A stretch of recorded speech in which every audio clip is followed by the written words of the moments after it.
अस्सलाम वालेकुम, good morning, सुबह बखैर। मैं उम्मीद करती हूँ कि आप सब खैरियत से होंगे, अपना और अपने आसपास के लोगों का बहुत ज़्यादा ख्याल रख रहे होंगे। ज़िंदगी में हमेशा खुशियाँ भी नहीं रहती हैं और हमेशा दुख भी नहीं रहते। और एक चीज़ जो इंसान की ज़िंदगी में खुशियों में आड़े आती है वो ये है कि अपने आप का कंपैरिजन करना दूसरों की ज़िंदगी के साथ। हो सकता है कि आपकी ज़िंदगी कई लोगों से बेहतर हो, लेकिन हम हमेशा क्या देखते हैं, हम अपनी ज़िंदगी का कंपैरिजन उन लोगों के साथ करते हैं, या तो जिनका स्टेटस, सोशल स्टेटस हमसे हाई होता है, या जो सक्सेस के मैदान में हमसे बहुत ज़्यादा आगे होते हैं, तो वहाँ पर हमें इन्फीरियर कम्प्लेक्स का शिकार हम हो जाते हैं। तो ये चीज़ है जो इंसान को, जो मौजूदा उसकी ब्लेसिंग्स हैं, जो नेमतें हैं, उन पे डिपेंडेंसी को ख़त्म करके नाशुक्री की तरफ धकेल देता है। तो इसीलिए हमेशा कोशिश करें कि कंपैरिजन कभी मत करें। ज़िंदगी में अपने टारगेट्स ज़रूर रखें और उन टारगेट्स को अचीव करने के लिए मेहनत भी करें, लेकिन कंपैरिजन की गेम में कभी भी नहीं जाइएगा। इससे आपकी ज़िंदगी की जो मौजूदा नेमतें हैं उसका एहसास आपको कम महसूस होगा। बढ़ाते हैं प्रोग्राम को आगे और चलते हैं हमारे पहले सेगमेंट टुडेज वेदर की जानिब।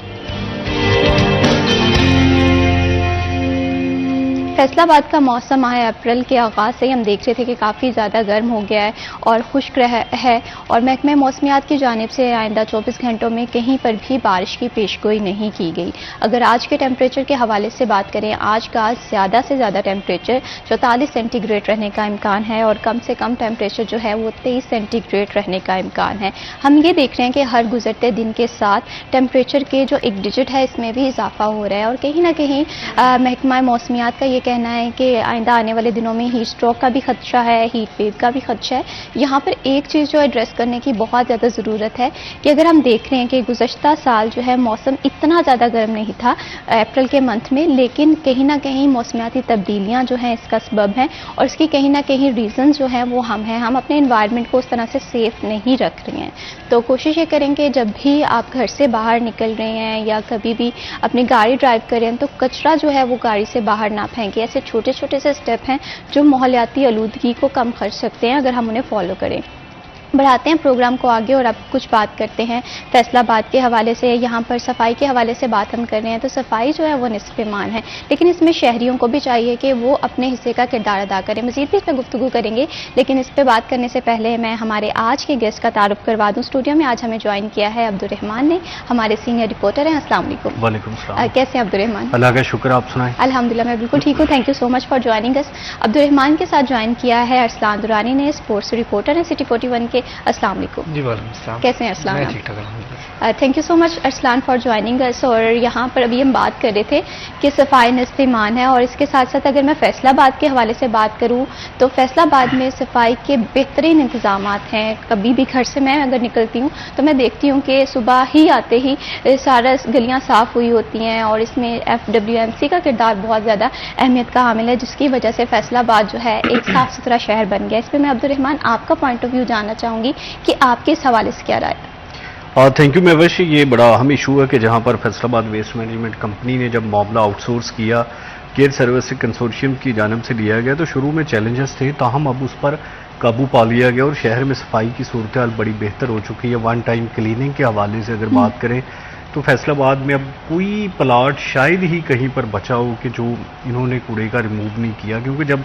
सर्वेज किए गए थे तो सैकड़ों प्लाट्स ऐसे मौजूद थे जहां पे कूड़ा स्टैंड बने हुए थे, मोहल्लों में मौजूद होते हैं कि जिनमें लोग कूड़ा फेंक देते हैं और वो कूड़े स्टैंड का मंजर पेश करते हैं। फिर जब आउटसोर्स किया गया, केयर सर्विसेज कंसोर्शियम ने लिया गया, तो उसके बाद पहला फोकस यही किया गया कि सर्वेज में जो भी प्लाट्स इस तरह के आइडेंटिफाई किए हुए हैं पहले मरहले में वन टाइम क्लीनिंग की जाए। तो ये बड़ा ज़बरदस्त रहा है कि अब कोई कहीं पर कोई ऐसी कंप्लेंट्स मौजूद नहीं है कि किसी मोहल्ले में, गली में कंपनी या कॉलोनी में ना पहुंच रही हो या वहां पर कूड़ा जो है वो पड़ा हुआ हो, क्योंकि हर जगह जो एक्टिव वर्कर्स हैं वो मौजूद रहते हैं।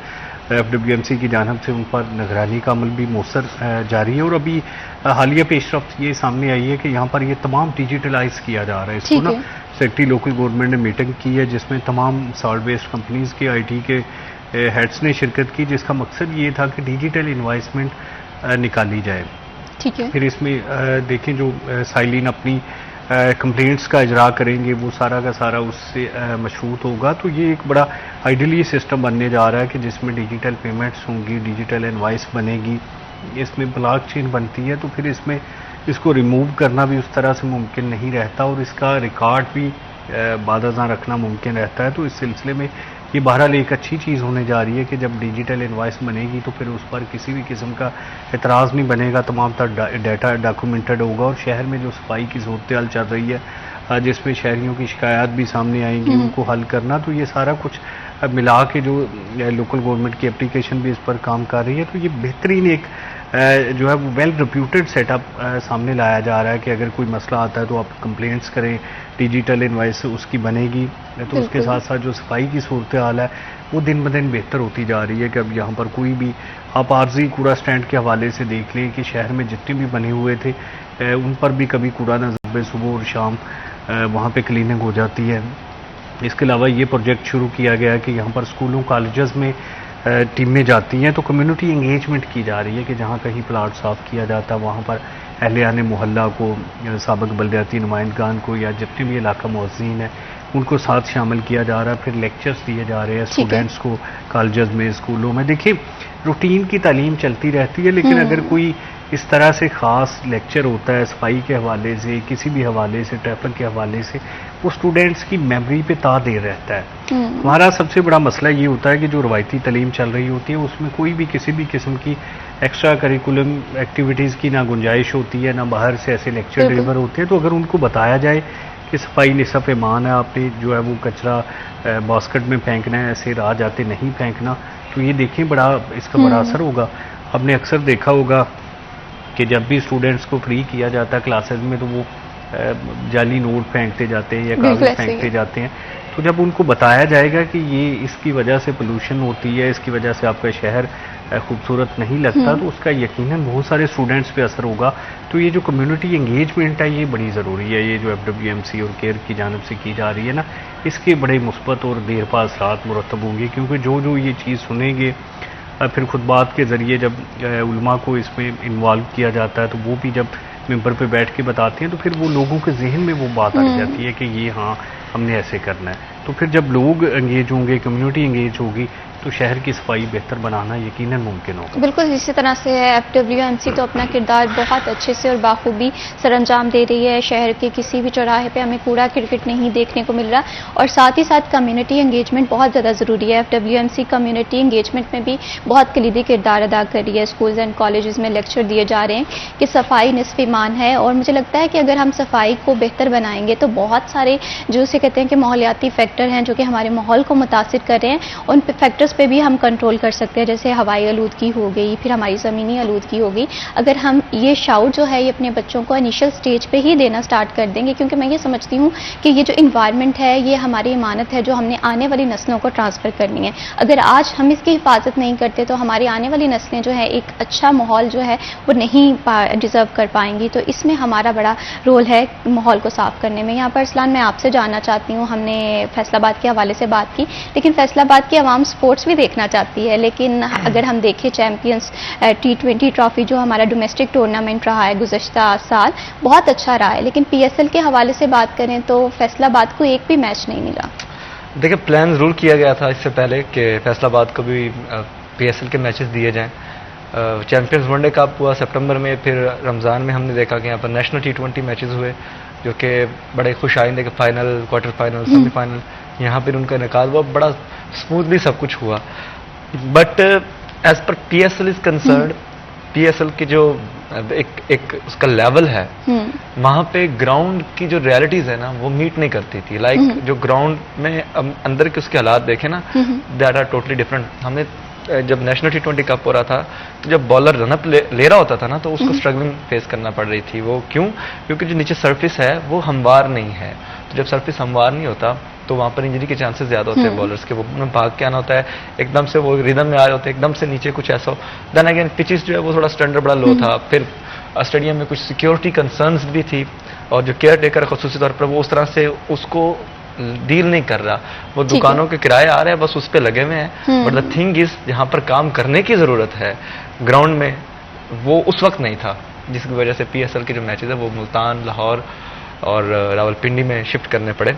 लेकिन अब एक अच्छी खबर ये है कि अगले महीने मई में 22 और 25 को यहाँ पर बांग्लादेश पाकिस्तान का टूर कर रही है। ठीक है। और इसके 100% इम्कानात हैं कि जो दो T20 मैचेस हैं वो 25 और 22 मई को फैसलाबाद के इकबाल स्टेडियम में होंगे और it would be after 17 year. पहले 2017 में बांग्लादेशी 2007 में बांग्लादेशी यहाँ पर आया था, उसके बाद से हमने एक बहुत बड़ा गैप देखा है। तो अब वो दोबारा से चीज़ें रिवाइव होने जा रही हैं और होप्स हो के मैचेस का इनेकाद भी हो। अच्छी बात यह है कि जैसे अभी मैं क्या कहता हूँ कि तब जब PSL के मैचेस का शेड्यूल आना था या उससे वेन्यू डिसाइड किया जाना था, तब PCB की टीम ने ये कहा था कि जो चीज़ें सामने आई कि ग्राउंड की रियलिटी और सिक्योरिटी कंसर्न थे, लेकिन अब सिक्योरिटी के हवाले से भी डिप्टी कमिश्नर जो है उन्होंने कहा है कि हम बेहतर से बेहतर सिक्योरिटी फराहम करेंगे इंटरनेशनल टीम को। और ऑन द अदर हैंड हम देख रहे हैं कि ग्राउंड में तैयारी जो ज़बरदस्त जारी है। जो पैचेस थे मुख्तलिफ जगहों पे उनको कम किया जा रहा है, नया घास लगाया गया और पहले इसके 11 ट्रैक्स थे पिचेस के, अब उनको महदूद किया गया, कम किया गया और जो क्वालिटी पिचेस हैं वो बनाई जा रही हैं और इस तरह से 9 ट्रैक्स बनाए जा रहे हैं और उन पर काम भी तेज़ी से जारी है। इसके अलावा फिर जो सबसे बड़ी कंसर्न थी ना PSL ना होने की वजह से, PSL के मैचेस यहाँ पर इनेकाद ना होने की, वो ये थी कि जो ब्रॉडकास्टर्स आते हैं ना उनके लिए प्रॉपर जगह ही नहीं थी। अब वो क्या करते थे, वो गेट नंबर 5 पे on the top of the roof वो खड़े होते थे और उनकी शैडो का कोई निजाम नहीं था। प्रॉपर एक जगह होती है ब्रॉडकास्टर्स की, क्योंकि वहां पर दोनों एंड पे 2 कैमराज होते हैं, फिर आपके लेग साइड पे, फिर ऑफ साइड पे कैमरा होता है, फिर डॉली कैमराज होते हैं। तो जो स्टाफ के रहने की जगह है वो भी नहीं थी जहाँ पर वो अपने इक्विपमेंट्स रख सकें, अपने जो मुख्तलिफ चीज़ें हैं वो रख सकें।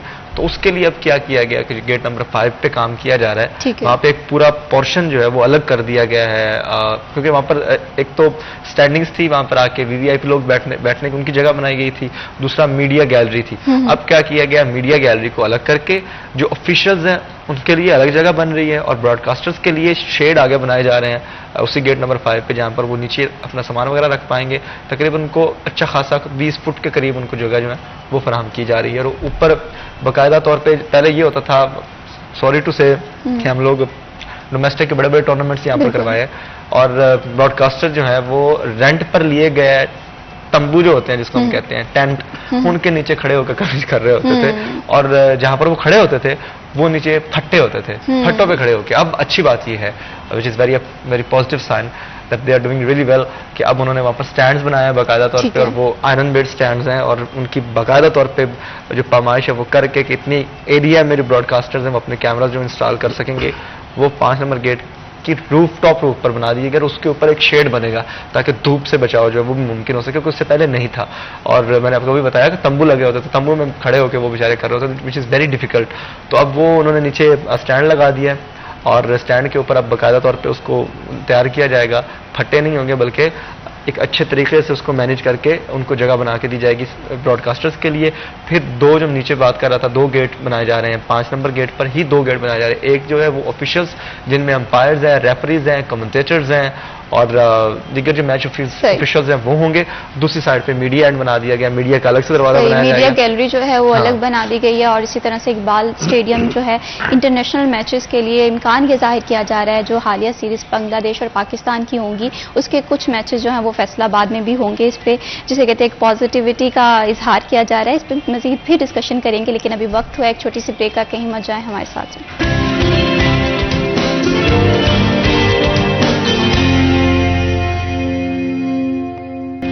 सिटी एट 10 में वंस अगेन खुशामदीद। फैसलाबाद की आवाम के हवाले से बात हो रही थी, इसी के साथ साथ स्पोर्ट्स के हवाले से भी बात हो रही थी कि फैसलाबाद की आवाम जो है वो फैसलाबाद में इंटरनेशनल क्रिकेट को देखना चाहती है, लेकिन इकबाल स्टेडियम में जो है इंटरनेशनल डोमेन के जो मैचेस हैं उसके लिए बहुत सारा काम होना बाकी है, ग्राउंड पिच रेडी करना बाकी है और इसी के साथ साथ बहुत सारे इंटरनेशनल क्रिकेट के कुछ ज़वाबित होते हैं, उस पर वर्किंग जो है वो जारी है। और जैसे कह रहे हैं कि बांग्लादेश की जो टीम है पाकिस्तान आएगी मई की सीरीज़ के हवाले से, तो ये इम्कान जाहिर किया जा रहा है कि पाकिस्तान और बांग्लादेश के कुछ मैचेस जो हैं वो फैसलाबाद में भी होने का इम्कान है। ये यकीनन ये खबर जो है फैसलाबाद के शहरियों के लिए काफ़ी ज़्यादा खुशी का सबब बन सकती है। और इसी के साथ साथ अगर हम फैसलाबाद के अवाम के दीगर मसाइल के हवाले से बात करें तो हुकूमत की जानिब से फैसलाबाद की अवाम को रिलीफ देने का एक जिसे कहते हैं कि एक अच्छा इकदाम किया गया है। वो ये है कि 3 मरला स्कीम जो है उसका आगाज़ कर दिया गया है। इस पर मनसूबाबंदी जो है हुकूमत की जानिब से वो हो गई है। इसकी रजिस्ट्रेशन का क्या तरीकाकार है, ये मैं अब्दुर्रहमान आपसे जानना चाहूँगी, और किस तरह से इस प्रोजेक्ट से, इस मंसूबे से आम आवाम इस्तेफादा हासिल कर सकते हैं। Thank you Mahwish. देखिए, हुकूमत पंजाब की जानिब से एक अर्बन डिपार्टमेंट है, वो इस पे काम कर रहा है कि जिसमें भर्तियाँ की गई हैं, सर्वेज करने के लिए लोग रखे गए हैं, तो वो घर घर जाके सर्वे कर रहे हैं। ठीक है। जैसे इससे पहले आपको याद होगा कि माह रमज़ान में जो रजिस्ट्रेशन का काम सौंपा गया था कि लोगों की रजिस्ट्रेशन हो रही थी, तो PSCR सिस्टम का नाम रखा गया था कि पंजाब सोशो इकनॉमिक रजिस्ट्री।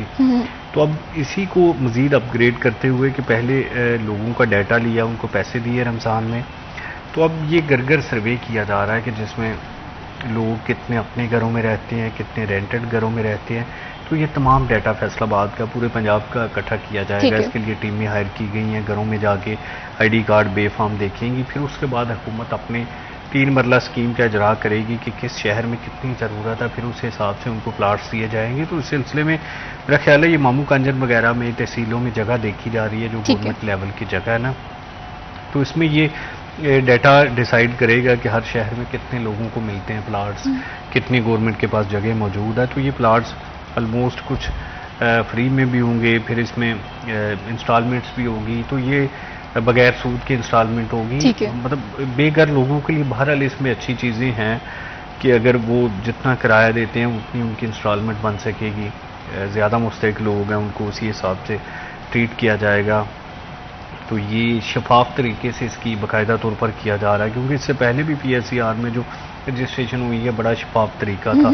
तो ये बहरहाल CM मरीम नवाज़ का एक कारनामा भी है कि डॉक्यूमेंटेशन की जा रही है। इससे पहले फेडरल सतह पे तो हुई थी या बेनज़ीर इनकम सपोर्ट प्रोग्राम के लिए हुई थी, लेकिन पंजाब की सतह पे कभी भी डॉक्यूमेंटेशन नहीं हुई, हमेशा वो फेडरल से ली जाती थी। तो अभी उन्होंने PSCR में पहले पंजाब में घरों को रजिस्टर्ड किया कि कितने घराने हैं जो मुस्तहिक हैं, उन तमाम को रिलीफ दिया जाए, दिया भी गया।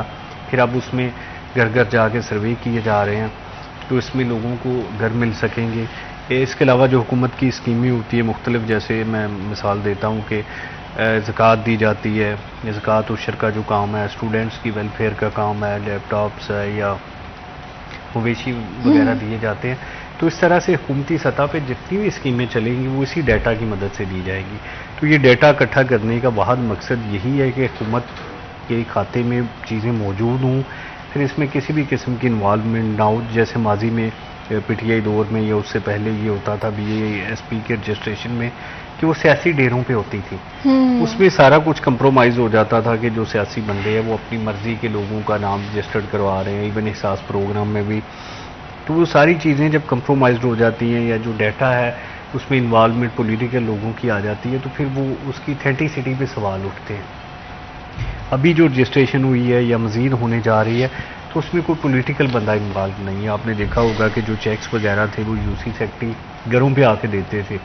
एक दो ने MPMNs के डेरे पे दिए तो उनको मुअत्तल कर दिया गया ना, क्योंकि हुकूमत का ये प्लान था कि इसमें किसी भी किस्म की सियासी इन्वॉल्वमेंट ना हो। तो अभी भी ये प्लान है ताकि चीज़ें मेरिट पे हों, चाहे वो किसी भी पार्टी से ताल्लुक़ रखता हो, लेकिन अगर वो गरीब है तो उसको घर मिल सके। तो ये बेघर लोग घर भी ले सकेंगे, किस्तें भी उनकी बड़ी आसान होंगी और वो अपने घर एंजॉय कर सकेंगे। ताहम इस स्कीम का आगाज़ कर दिया गया है, घरों में सर्वे शुरू हो गए हैं।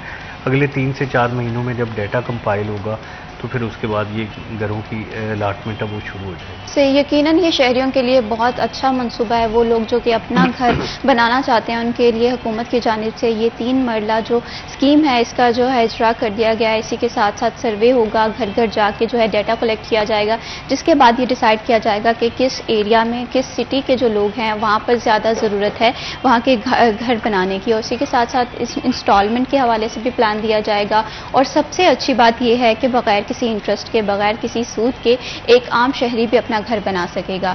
तो इसी के साथ साथ हम स्पोर्ट्स के हवाले से भी बात करते हैं कि क्योंकि फैसलाबाद की आवाम का जो जज्बा है वो स्पोर्ट्स को लेकर काफ़ी ज़्यादा दीदनी होता है।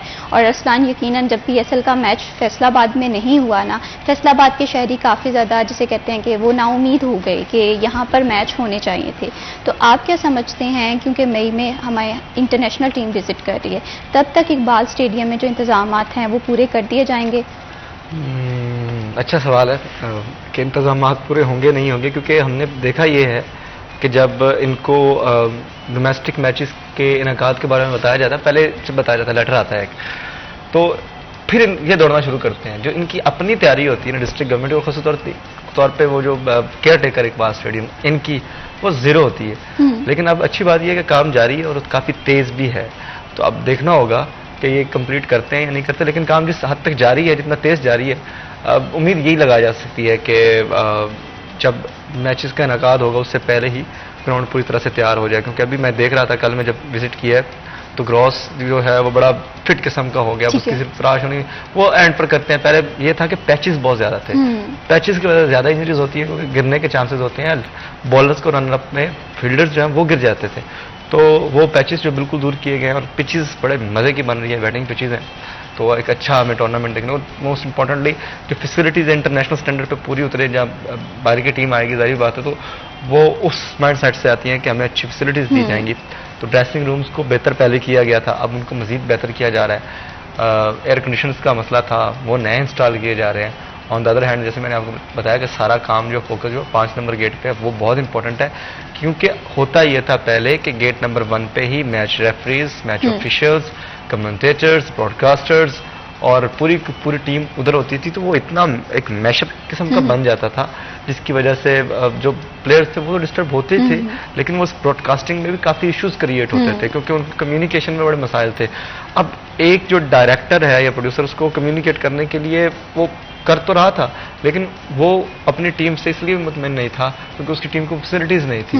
अब जब गेट नंबर 5 पे बाकायदा तौर पे फैसिलिटीज़ दी जाएंगी, उनको गर्मी का एहसास रखते हुए उनको बाकायदा तौर पे शेड मुहैया किया जाएगा, उनके खड़े होने के लिए जो कैमरास की जगह वो बेहतर तरीके से बनाई जाएगी। तो होप्स हो के इंतजामात अभी बेहतर तरीके से चल रहे हैं। तो मेरा ख्याल है कि 15 मई तक ये कंप्लीट हो जाएगा। बाकी फिर थोड़ी चीज़ें हैं, फिर ब्रांडिंग जो होनी है वो तो आके पीसीबी ने, अगर ये स्टेडियम पीसीबी के पास चला जाए, आई एम टेलिंग यू कि ये it would be one of the best stadium in Pakistan. Because sorry, Gaddafi stadium को हमने देखा जिस तरह से उन्होंने रेनोवेट किया है, अब वो जिस लेवल पर पहुंचा है वो एक स्टैंडर्ड को मीट कर रहा है। हम डिस्कस कर रहे थे कि वो इस तरह लगता है जिस तरह कोई ऑस्ट्रेलियन ग्राउंड में मैचेस हो रहे हैं, बिल्कुल वही लुक आ रही होती है, पिच की, ग्राउंड की, सराउंडिंग्स की। तो होप्स हो कि कुछ मामला तय हो जाए डिस्ट्रिक्ट गवर्नमेंट के और पीसीबी के, और किसी तरीके से ये पहुंच जाए पीसीबी के पास, तो वो उसको वो उस स्टैंडर्ड पे रख के बनाएंगे, एक बजट बनाएंगे, फिर उस पर काम करेंगे। अभी तो ये है ना कि बस ये कम्प्लीमेंट्री है कि हम ये आपको होस्ट करने के लिए दे रहे हैं, उसका सारी बात मुआवजा लेगी डिस्ट्रिक्ट गवर्नमेंट।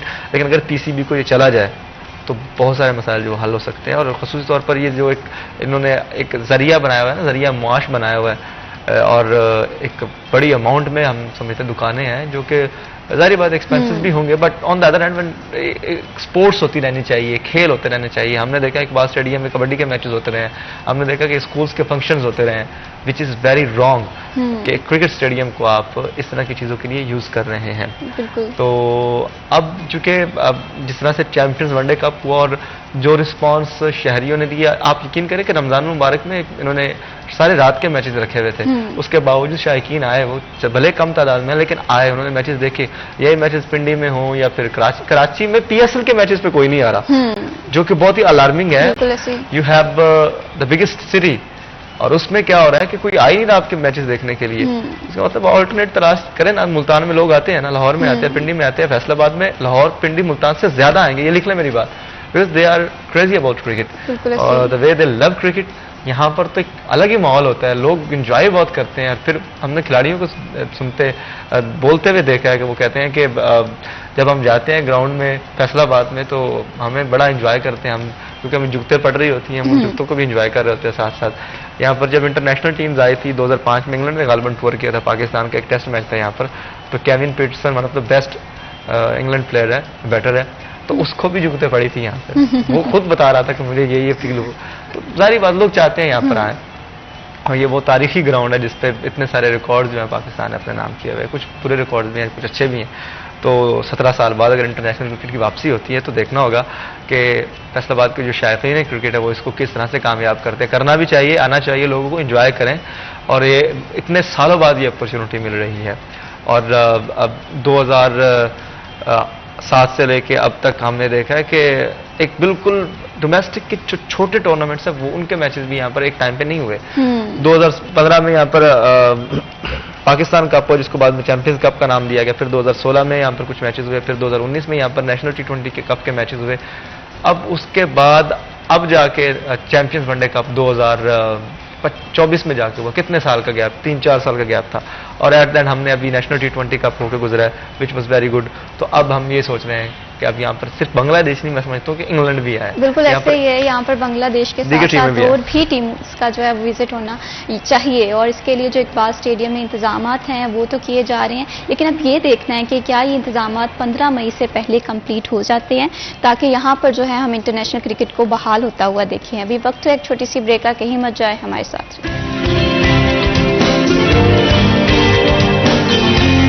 सिटी एट 10 में वंस अगेन खुशामदीद। फैसलाबाद में इंटरनेशनल क्रिकेट कब होगी? ये मेरा सवाल नहीं है, ये सवाल है फैसलाबाद की आवाम का इंतजामिया से।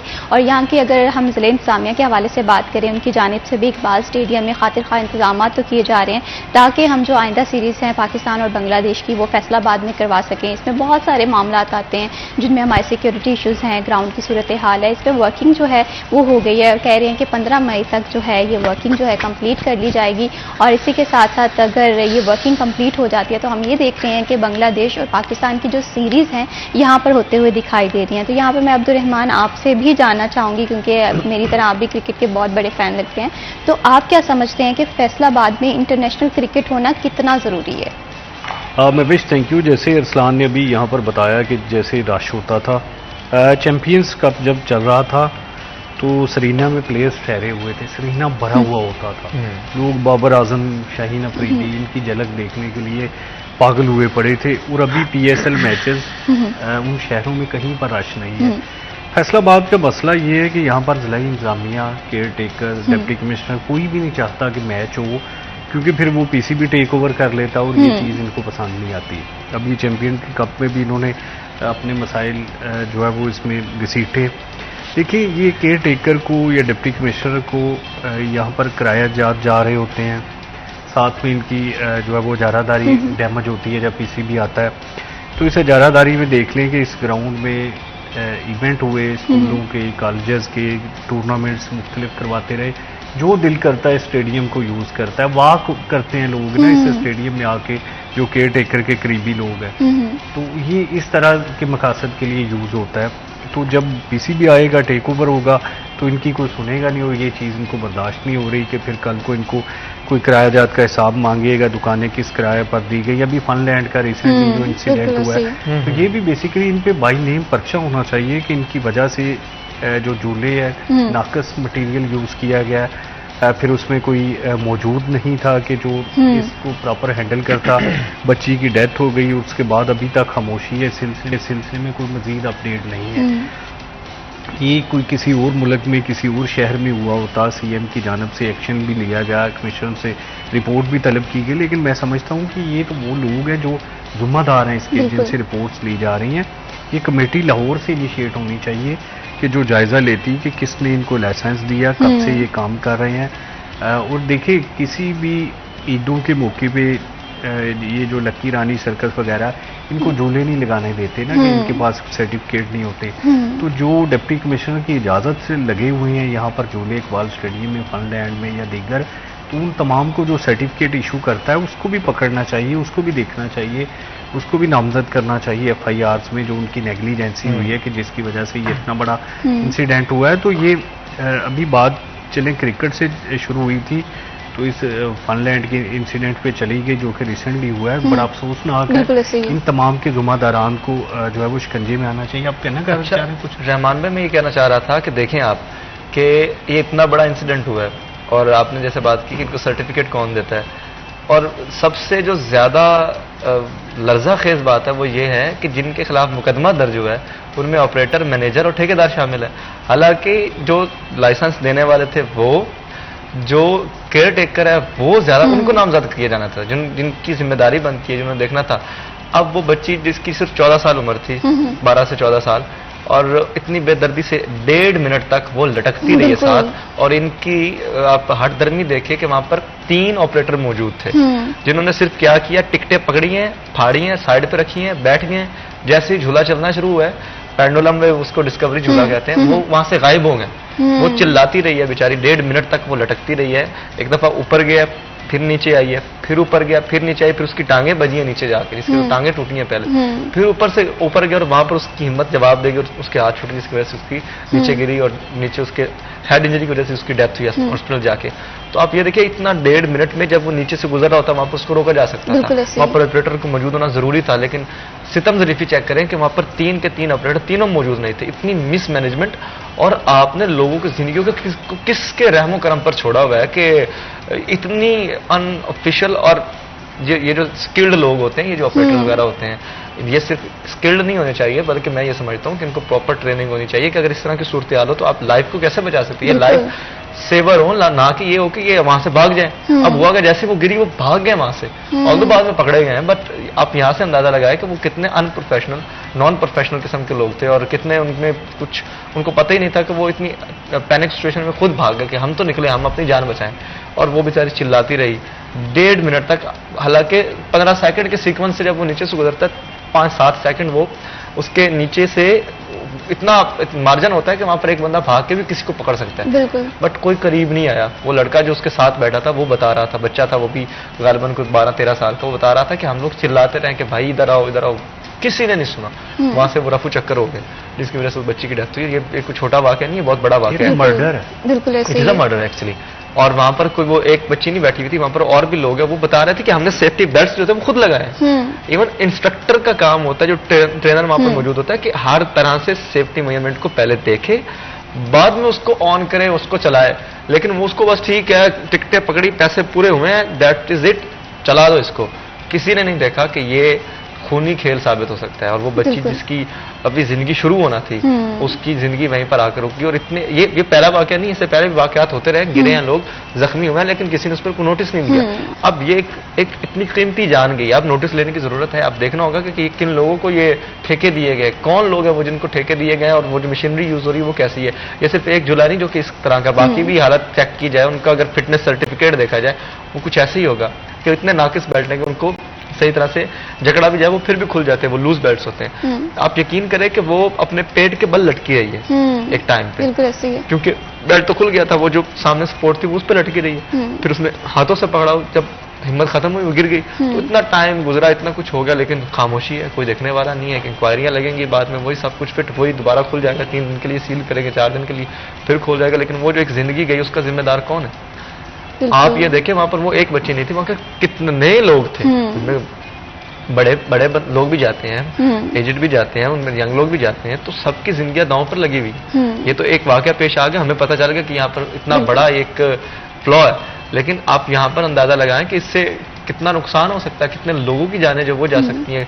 खुदा ना खास्ता अगर वहां पर वो एक बच्चे गिरी, 2-4 और बच्चे गिर जाते तो फिर कौन जिम्मेदार होता? तो ये तो ऐसे ही है कि आप बस एंटरटेनमेंट के चक्कर में मौत खरीद कर वापस, आप पैसे दे के मौत खरीद रहे। तो ये देखना होगा। और इसकी मैं समझता हूँ कि जैसे रहमान भाई ने कहा, बिल्कुल ठीक कहा कि लाहौर से इंक्वायरी होनी चाहिए, वहां के लोग आए, वो आके इन्वेस्टिगेट करें, और वो जो जिम्मेदारान है सबको प्रॉपर सजाएं दी जाए। अगर आप सजाएं देंगे तो नेक्स्ट इस तरह के वाकयात जो पेश नहीं आएंगे। और मैं यहाँ पर मैं कहना चाहूँगा कि जितनी जिम्मेदारी ये इन लोगों की है जिनकी वजह से ये वाकया पेश आया, उससे ज़्यादा पेरेंट्स की भी है कि आप बच्चों को एटलीस्ट आप करें, एडवेंचर होना चाहिए लाइफ में, but there are some other ways as well. आप इस तरह की जो चीज़ें हैं उनको अवॉइड करें, और इस एज में तो खास अवॉइड किया जाए जब आप बच्चों को इस तरह छोड़ देते हैं कि ठीक है जो मर्जी करते रहें। ये इफसान इसमें ये है कि गवर्नमेंट की रिस्पॉन्सिबिलिटी होती है। कोई भी देखिए एंटरटेनमेंट, ऐसे तो आप फिर कह दें कि लोग घरों पे रहें कि बाहर उनका एक्सीडेंट हो जाएगा, ये सारी चीजें रोकना गवर्नमेंट की रिस्पॉन्सिबिलिटी है। और हादसा और उसमें नेग्लिजेंसी में फर्क होता है। ये हादसा नहीं है, मतलब हादसा हो गया कि कोई मतलब जलजला आ गया, कोई इमारत गिर गई तो इसको कुदरती हादसा क्या है ना, ये तो एग्जैक्टली ये तो सोची समझी एक साजिश है या सोचा समझा एक मर्डर है कि जिसमें नेग्लिजेंसी की गई है। तो ये गवर्नमेंट की रिस्पॉन्सिबिलिटी होती है। देखिए कोई भी, ये तो वैसे भी गवर्नमेंट की जगह पे बैठे हुए हैं, किराया दे रहे हैं, फिटनेस सर्टिफिकेट है, इसके अलावा भी अगर कहीं पर झूले लगे हुए हैं या किसी भी किस्म की इंटरटेनमेंट है पैराग्लाइडिंग तो है या कुछ इंतहाई भी है, अफसोसनाक तो वाकया उसमें है ये। गवर्नमेंट रिस्पॉन्सिबल होती है बिल्कुल चीज़ों इसी को तरह बेहतर से इंतहाई अफसोसनाक वाकया है। इसमें मैं ये समझती हूँ कि ज़िला इंतज़ामिया को चाहिए कि फ़ौरन से एक्शन लेना, सिर्फ उस झूले के खिलाफ जो डिस्कवरी है बल्कि आसपास की जो मेंटेनेंस है झूलों की उन्हें भी चेक करना है ताकि फ्यूचर में इस तरह का कोई वाकया ना हो सके। अभी वक्त हुआ एक ब्रेक का, कहीं मत जाए, हमारे साथ रहे।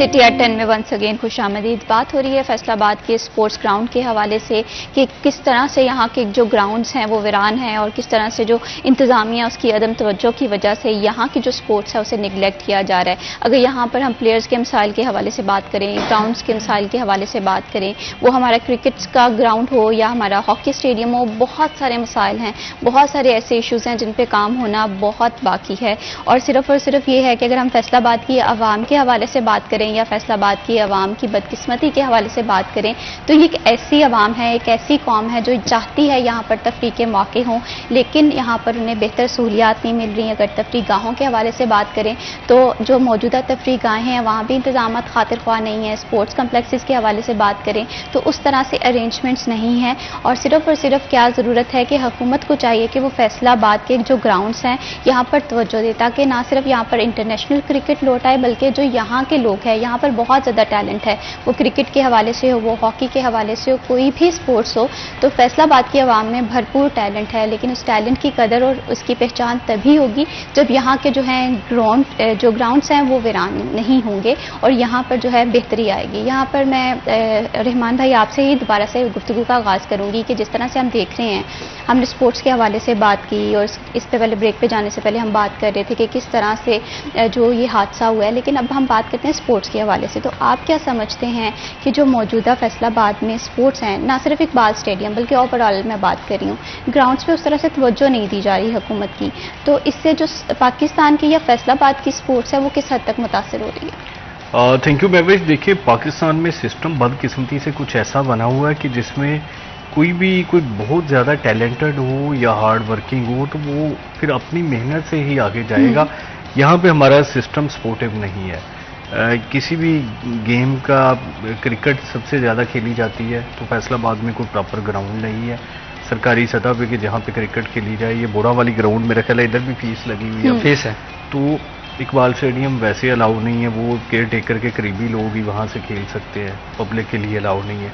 बाकी आम ग्राउंड्स होते हैं जहाँ पे ना कोई पिच होती है, ना कोई बात होती है, या कोई प्राइवेट एकेडमी ज्वाइन करेगा। फुटबॉल की सतह पे देख ले, ये ग्राउंड है तो उसकी भी सूरत हाल बड़ी नाजुक है कि वहाँ पर इतने ज़्यादा गड्ढे हैं कि वो गुमान होता है कि आप अब गिरे, जब गिरे, और कई इंजरीज होती हैं इस वजह से। बाकी इसके अलावा कोई किसी भी गेम का ग्राउंड नहीं है। जो भी स्टूडेंट स्कूल कॉलेजेस से अपनी सतह पे आ जाएगा, टैलेंटेड होगा, तो वो थोड़ा बहुत नाम कर लेगा। बाकी अगर हम कहें कि ये सिस्टम सपोर्ट करता है तो वो अनफॉर्चुनेटली कोई भी सिस्टम हमारा स्पोर्ट्स को नहीं सपोर्ट कर रहा। कबड्डी ग्राउंड बनना था वो भी मुकम्मल नहीं हुआ। दीगर जितने भी ग्राउंड्स थे गेम्स के, हॉकी का जो स्टेडियम है वो उसकी सूरत हाल बड़ी ख़राब पड़ी हुई है, हॉकी स्टेडियम जो मदीना टाउन में है। तो यहाँ पर देखिए स्पोर्ट्स का शुबा भी मौजूद है, फेडरल का है, प्रोविंशियल का है, ज़िलाई सतह पे रिस्पॉन्सिबिलिटीज़ होती है। तो मुझे समझ नहीं आती कि ग्राउंड्स आबाद करने के हवाले से शुबा स्पोर्ट्स कितनी दिलचस्पी लेता है, या स्कूल कॉलेजेस में कितने राउंड करता है कि वहाँ से प्लेयर्स आ सके सामने। ये सारा कुछ ज़ीरो है।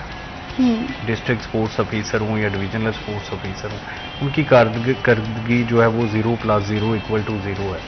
कोई दिलचस्पी नहीं है, कोई उनकी वजह से प्लेयर सामने नहीं आया। किसी भी प्लेयर से पूछ ले, उनके मसले हल करने के लिए कोई तैयार नहीं है, उनको ग्राउंड्स देने के, ट्रेनर्स के हवाले से ये तमाम चीज़ें कम से कम फैसलाबाद की सतह पर जो है वो मौजूद नहीं है।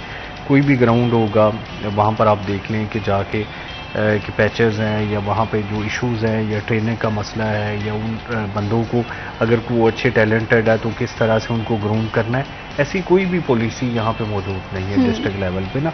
प्राइवेट सतह पे अगर कोई वो कोचिंग करवा के या अपने बलबूते पर थोड़ा नाम कर लेगा तो उससे चीज़ें बेहतर हो जाएंगी। अदरवाइज़ यही देख लें आपके पिछले कुछ अरसे से फैसलाबाद में ना तो कोई क्रिकेट में आगे आ रहा है, ना फुटबॉल में आ रहा है, ना हॉकी में आ रहा है, ना किसी और स्पोर्ट्स में, कबड्डी में आ रहा है। और उसकी वजूहत यही है कि किसी भी सतह पे किसी भी किस्म की दिलचस्पी का मुजाहरा नहीं किया जा रहा। बिल्कुल इसी तरह से, और ये दिलचस्पी जो है वो आवाम की तभी आएगी जब यहाँ के जो ग्राउंड्स हैं इन पे वर्किंग होगी। वो हमारा बुढ़ा वाली ग्राउंड हो गया, वो हमारा इकबाल स्टेडियम हो गया, हॉकी स्टेडियम हो गया, या फुटबॉल के हवाले से कोई भी ग्राउंड हो गया, अगर इस पे वर्किंग जो है वो स्टार्ट हो जाती है गवर्नमेंट की जानिब से, तो यकीनन यहाँ के जो लोग हैं जिनकी अदम दिलचस्पी दोबारा से हो गई है कि यहाँ पर शायद स्पोर्ट्स को लेकर उस तरह से काम नहीं किया जाता, तो यकीनन वो दोबारा से स्पोर्ट्स के मैदान में लौट आएंगे। तो यहाँ पर अरसलान, मैं आपसे जानना चाहती हूँ कि हम फैसलाबाद की आवाम के हवाले से बात करें तो आइंदा दिनों में फैसलाबाद की आवाम को कौन कौन से डोमेस्टिक या इंटरनेशनल तो चलो ना होने के बराबर हैं तो टूर्नामेंट यहाँ फैसलाबाद में देखने को मिलेंगे?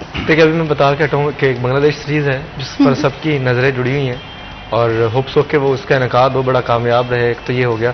लेकिन इसके अलावा रहमान भाई बिल्कुल ठीक कह रहे थे कि जो कमिश्नर फैसलाबाद है ना, मैं सॉरी टू से वो स्पोर्ट्स को लेकर बिल्कुल इंटरेस्टेड नहीं है। मतलब कोई ऐसा इवेंट जो कि कमिश्नर की ज़ेर निगरानी हुआ हो, वो चाहे इंटर स्कूल्स हो, इंटर कॉलेजेस हो, इंटर यूनिवर्सिटीज़ हो, या फिर इवन दैट जो लोकल लेवल पे डिवीजनल स्पोर्ट्स ऑफिस की जानिब से करवाया हुआ, एक इवेंट नहीं हुआ, एक स्पोर्ट्स का इवेंट नहीं करवा सकी मरियम जो कमिश्नर साहिबा हमारी। तो हम तो उनसे रिक्वेस्ट भी करते हैं कि इस तरफ भी ध्यान दे। खाली ये नहीं है कि आपने जो बाकी जो प्रोग्रेस उसको देखना, डेवलपमेंट करनी है, सफाई सुथराई को देखना, this is also part of human nature के स्पोर्ट्स बड़ी इंपॉर्टेंट है फिजिकल फिटनेस के लिए, मेंटल हेल्थ के लिए लोगों की। और देन अगेन के बहुत सारे मसाइल इससे हल हो सकते हैं, क्राइम से आप दूर होते हैं, नौजवान नस्ल जो है वो नशों से और इस तरह की चीज़ों से दूर होती है। तो स्पोर्ट्स की तरफ भी थोड़ा ध्यान दें, इवेंट्स करवाएं। ये फैसलाबाद हर स्पोर्ट्स में सबसे आगे है। तो सिर्फ इनको क्या चाहिए, फैसिलिटीज और मौके चाहिए, वो दे दें काइंडली, जिसकी वजह से वो आगे भी बढ़ सकते हैं, पाकिस्तान का नाम रोशन कर सकते हैं। यहाँ पर मोहम्मद आसिफ स्नोकर में देख ले आप, उसने कहाँ जाके पाकिस्तान का, उसके बाद फिर शाहिद आया, उसने कहाँ जाके नाम रोशन किया। फिर आप कबड्डी में देख लें, हीरा भट्ट और कई ऐसे लोग हैं। फिर इसके बाद आप कितने ओलंपियंस फैसलाबाद से, गोजरा से, फैसलाबाद सिटी से गए हैं हॉकी में। फिर आप देखें कि क्रिकेट में अभी रिसेंटली 2 लड़के पाकिस्तान के PSL खेल रहे हैं और वो फैसलाबाद से हैं, जो यंग है। बाकी आसिफ तो ऑलरेडी पाकिस्तान का एक खेला हुआ है, फैसलाबाद का आन शान मान है।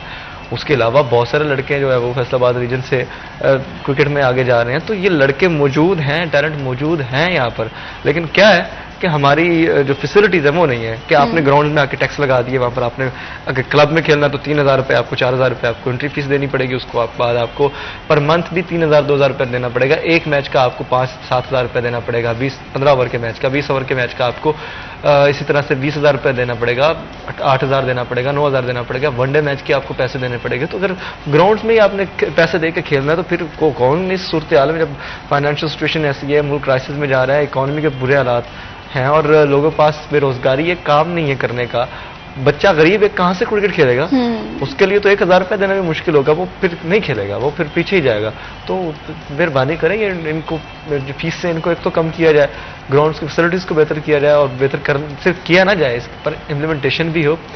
फिर जाके हम ये ज़रूर कह सकते हैं कि जी हमारा टैलेंट जो उसको पूरा मौका मिला और फिर जाके उन्होंने रिप्रेजेंट भी किया पाकिस्तान को भी और जितवा कर भी आएंगे। जब आप ग्रास रूट लेवल पे फीसें मांगना शुरू कर देंगे तो फिर आगे तक तो वो फिर वैसे ही खत्म हो जाएगा ना। वो वही सर्वाइव करेगा जिसके पास पैसा होगा, जिसकी कोई फाइनेंशियल बैकग्राउंड स्ट्रांग होगा, जो फाइनेंशियल स्टेबल होगा। एक बच्चा जो कि टैलेंटेड है लेकिन फाइनेंशियल स्टेबल नहीं है, उसकी पेरेंट्स उसमें फाइनेंशियल स्टेबल नहीं है, वो उसके आगे जाने के चांसेस बहुत कम होते हैं। बिल्कुल इसी तरह से अरसलान, टैलेंट ये कंडीशन नहीं रखता कि इसमें एलीट क्लास आती है या इसमें मिडिल क्लास आती है। तो टैलेंट जो है वो कहीं से भी इसका आगाज़ हो सकता है। और मेजॉरिटी ऑफ अगर हम पर्सन देखते हैं, वो ना सिर्फ हमारी क्रिकेट में, वो हमारे हॉकी में, तो अक्सर मैं ऐसे देखती हूँ जो जिसे कहते हैं कि एलीट नहीं होते लेकिन फिर भी वो बहुत सारे चैलेंजेस और बहुत सारे मुश्किलात का सामना करने के बावजूद जिसे कहते हैं पाकिस्तान में अपना नाम रोशन करते हैं। और ना सिर्फ पाकिस्तान में बल्कि पाकिस्तान से बाहर भी। लेकिन हुकूमत को ये चाहिए कि ऐसे टैलेंट की कदर करें, ऐसे टैलेंट को पहचानें और जिसे कहते हैं कि बहुत सारी चीज़ें हैं काम करने की, आसानियाँ पैदा करने की। तो हुकूमत अगर इस पर एक समझदाराना